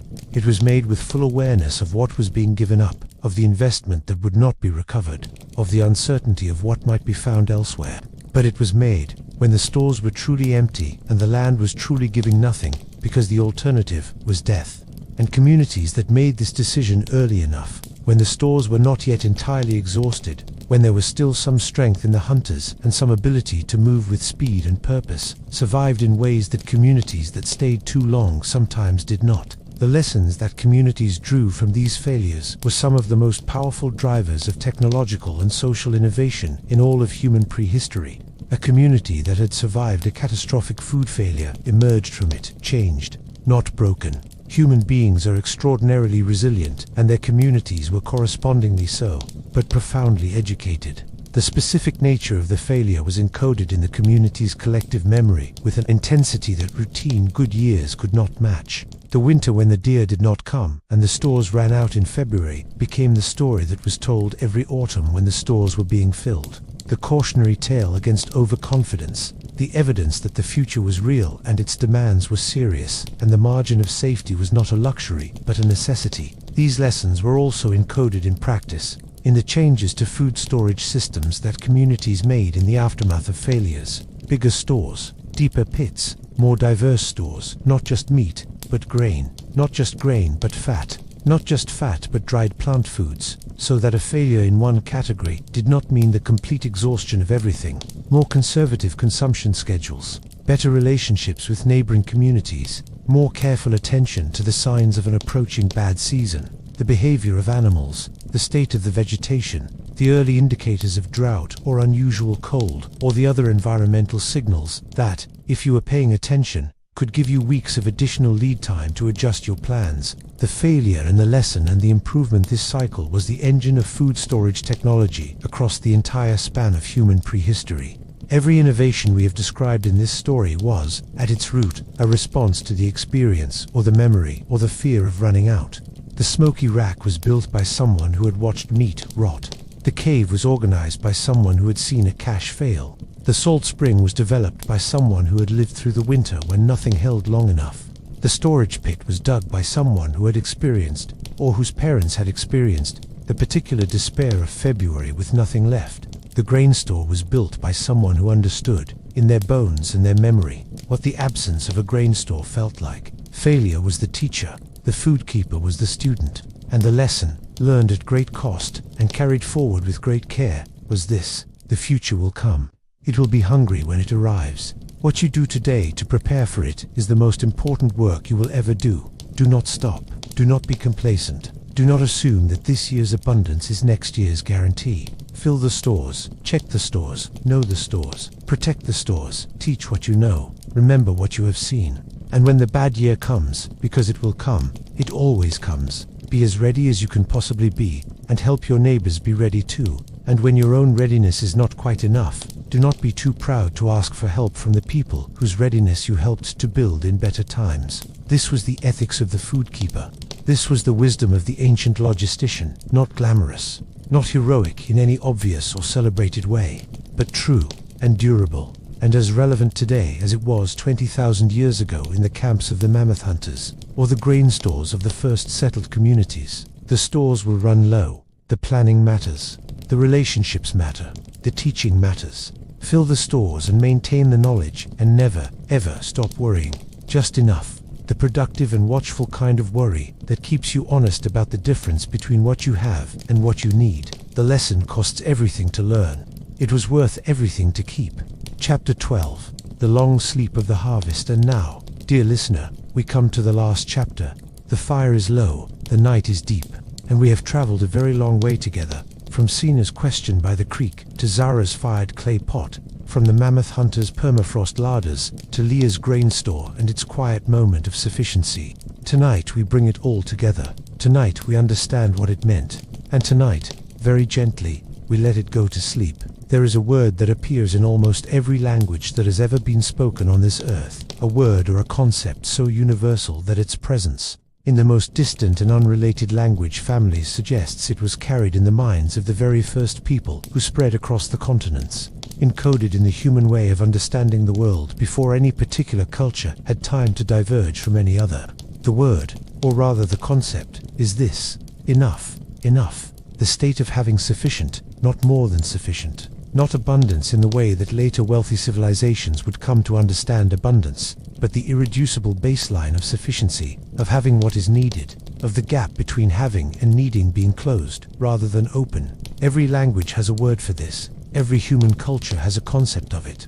And this universality tells us something important about where the concept came from, not from philosophy, or from theology, or from the civilizations of the river valleys and the city-states, but from somewhere much older and much more fundamental, from the deep prehistory of our species, from the long campaign against hunger that began when the first human family found themselves without food and first conceived of the possibility that they might do something to change that. The story we have been telling across these 12 chapters is the story of how our species learned to close that gap. Not perfectly. The gap is never perfectly closed. Not even now. Not in our time of refrigerators and container ships and global agricultural systems and all the accumulated logistical sophistication of 10,000 years of civilization. The gap still exists. People still go hungry. The old anxiety is still there, encoded in our biology, in the specific neural pathways that make us hoard and comfort eat, and find the sight of a full pantry genuinely, physiologically reassuring in ways that go deeper than rational thought. We are still, in our bodies and in our deepest instincts, the descendants of people for whom the gap between having and needing was the central fact of existence. We have not escaped that. We have merely, in most places, and for most people in the present moment, made it temporarily less acute. But what we have built, the vast, intricate, global system of food production and preservation and distribution that keeps most of humanity fed most of the time, did not arrive fully formed. It grew. It grew from the small beginning that we have been watching throughout this story, from Senna's question, from Mira's cave, from the salt crystals in Nara's careful hands, from Dar's tiered pits and Vera's permafrost larders and Kaya's wind reading and Leah's arithmetic and Zara's fired clay. It grew from failure and from the lessons that failure taught. It grew from the courage of food keepers who said no to the present in order to protect the future.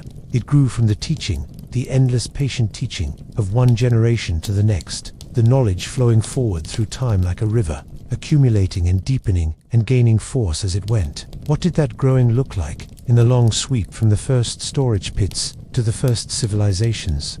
It is worth pausing here, in the final chapter, to trace the larger arc, to see how the small techniques and the individual insights and the accumulated community wisdom of thousands of years of prehistoric food storage eventually converged into something that changed not just how people ate, but how they lived, how they organized themselves, what they built, what they thought, what they were capable of imagining. The transition from hunting and gathering to agriculture is one of the great pivots in human history, and food storage was at its center, not as a consequence of agriculture, but as one of its causes. Communities that had developed good food storage systems were communities that had demonstrated, to themselves and to anyone observing them, that it was possible to maintain a surplus, to have more than you needed for immediate consumption, and to hold on to that surplus across time. Once this was demonstrated, it became possible to imagine something that had not been imaginable before, a community that did not need to follow the food, because the food could be made to come to the community.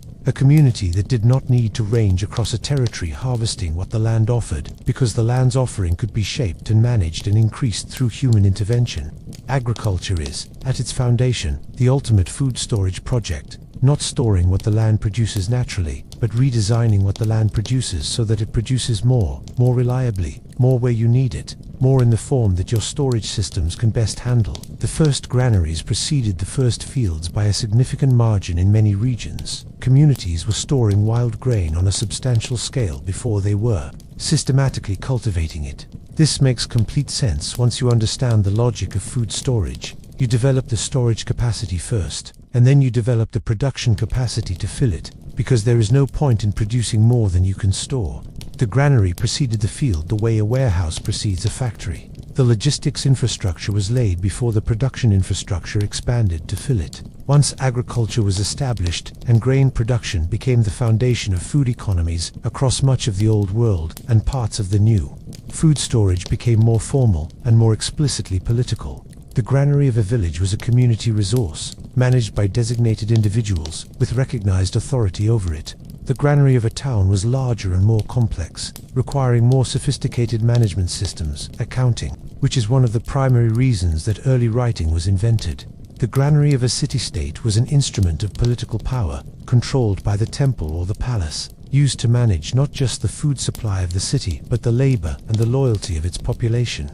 In ancient Egypt, the state granary system was so central to the functioning of the civilization that it has left detailed administrative records. The world's earliest supply chain documentation, inscribed in hieroglyphs on papyrus and stone, recording the flows of grain in and out of the stores with a thoroughness and a precision that would be recognizable to any modern logistics manager. And further back than Egypt, further back than the first cities, further back than the first fields, all the way back to Senna, by the creek and the squirrel and the oak tree, and the question that set everything in motion.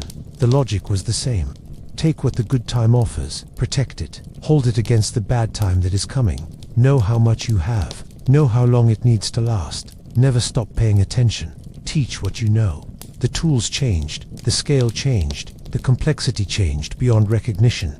The logic did not change at all. There is something deeply moving about this continuity, about the fact that the woman managing a 20,000-ton grain facility in modern Kansas is doing, at the most fundamental level, the same work as Leah with her stone-lined grain pit in the Nachify Levant 15,000 years ago. The technology is unimaginably different. The social context is unimaginably different. But the core act, standing between the food that exists now and the hunger that will come later, and managing the gap between them with knowledge and care and a steady refusal to let the present consume the future entirely, that act is unchanged. It was there at the beginning of human civilization.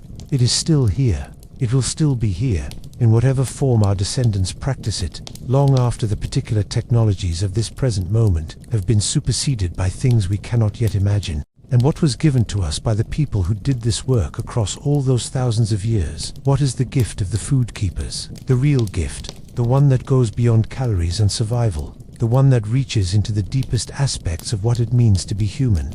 It is time. They gave us time. Time that hunger would otherwise have consumed.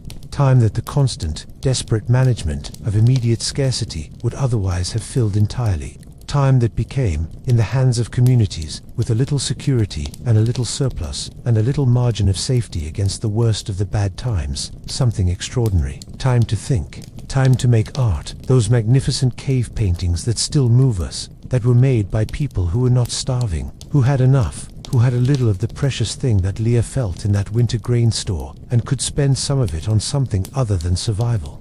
Time to develop ceremony and ritual, and the elaborate social technologies by which communities manage their relationships and transmit their values and make sense of the world. Time to observe the sky and the seasons and the behavior of plants and animals with the sustained, patient, curious attention that eventually became science. Time to trade and travel and encounter other communities and exchange not just food and tools but ideas, which are the most durable and the most powerful things that human beings have ever managed to store and transmit across time. The pyramids of Egypt were built on grain, not metaphorically, literally. The labor that built them was sustained by the output of the Nile's agricultural system and the storage infrastructure that managed that output. The philosophy of ancient Greece was thought in a landscape made possible by Mediterranean agriculture and the storage systems that made Greek cities viable. The mathematics and astronomy of the ancient Middle East were developed in civilizations whose administrative needs, tracking the grain stores, predicting the harvest, managing the distribution of food across complex urban populations, were among the primary practical drivers of intellectual development. Every great cultural achievement of the ancient world rested, ultimately, on the foundation of someone's grain store, on the work of the food keepers, on the long, quiet, unglamorous logistics of keeping people fed through the bad times, so that they were alive and free enough, from the immediate urgency of hunger, to do the things that we now call civilization. This is the gift.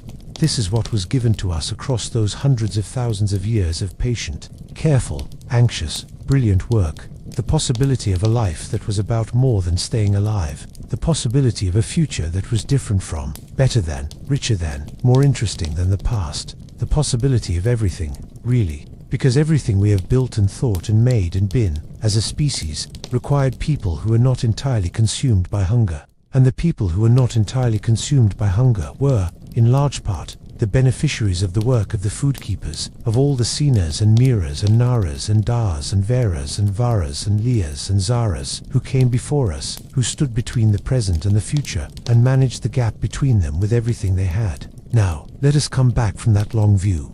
Let us come back to the fire, this fire, the one that has been burning throughout our story. From Senna's rock overhang to the Mammoth hunters' camp, to the Nachafian settlement, to the river edge pottery kiln. The same fire. In essence, the fire that our species has tended for 1,000,000 years, that has kept us warm and cooked our food and smoked our meat and dried our clay and lit our evenings and given us the light to see each other's faces in the dark. The fire is low now. It is late.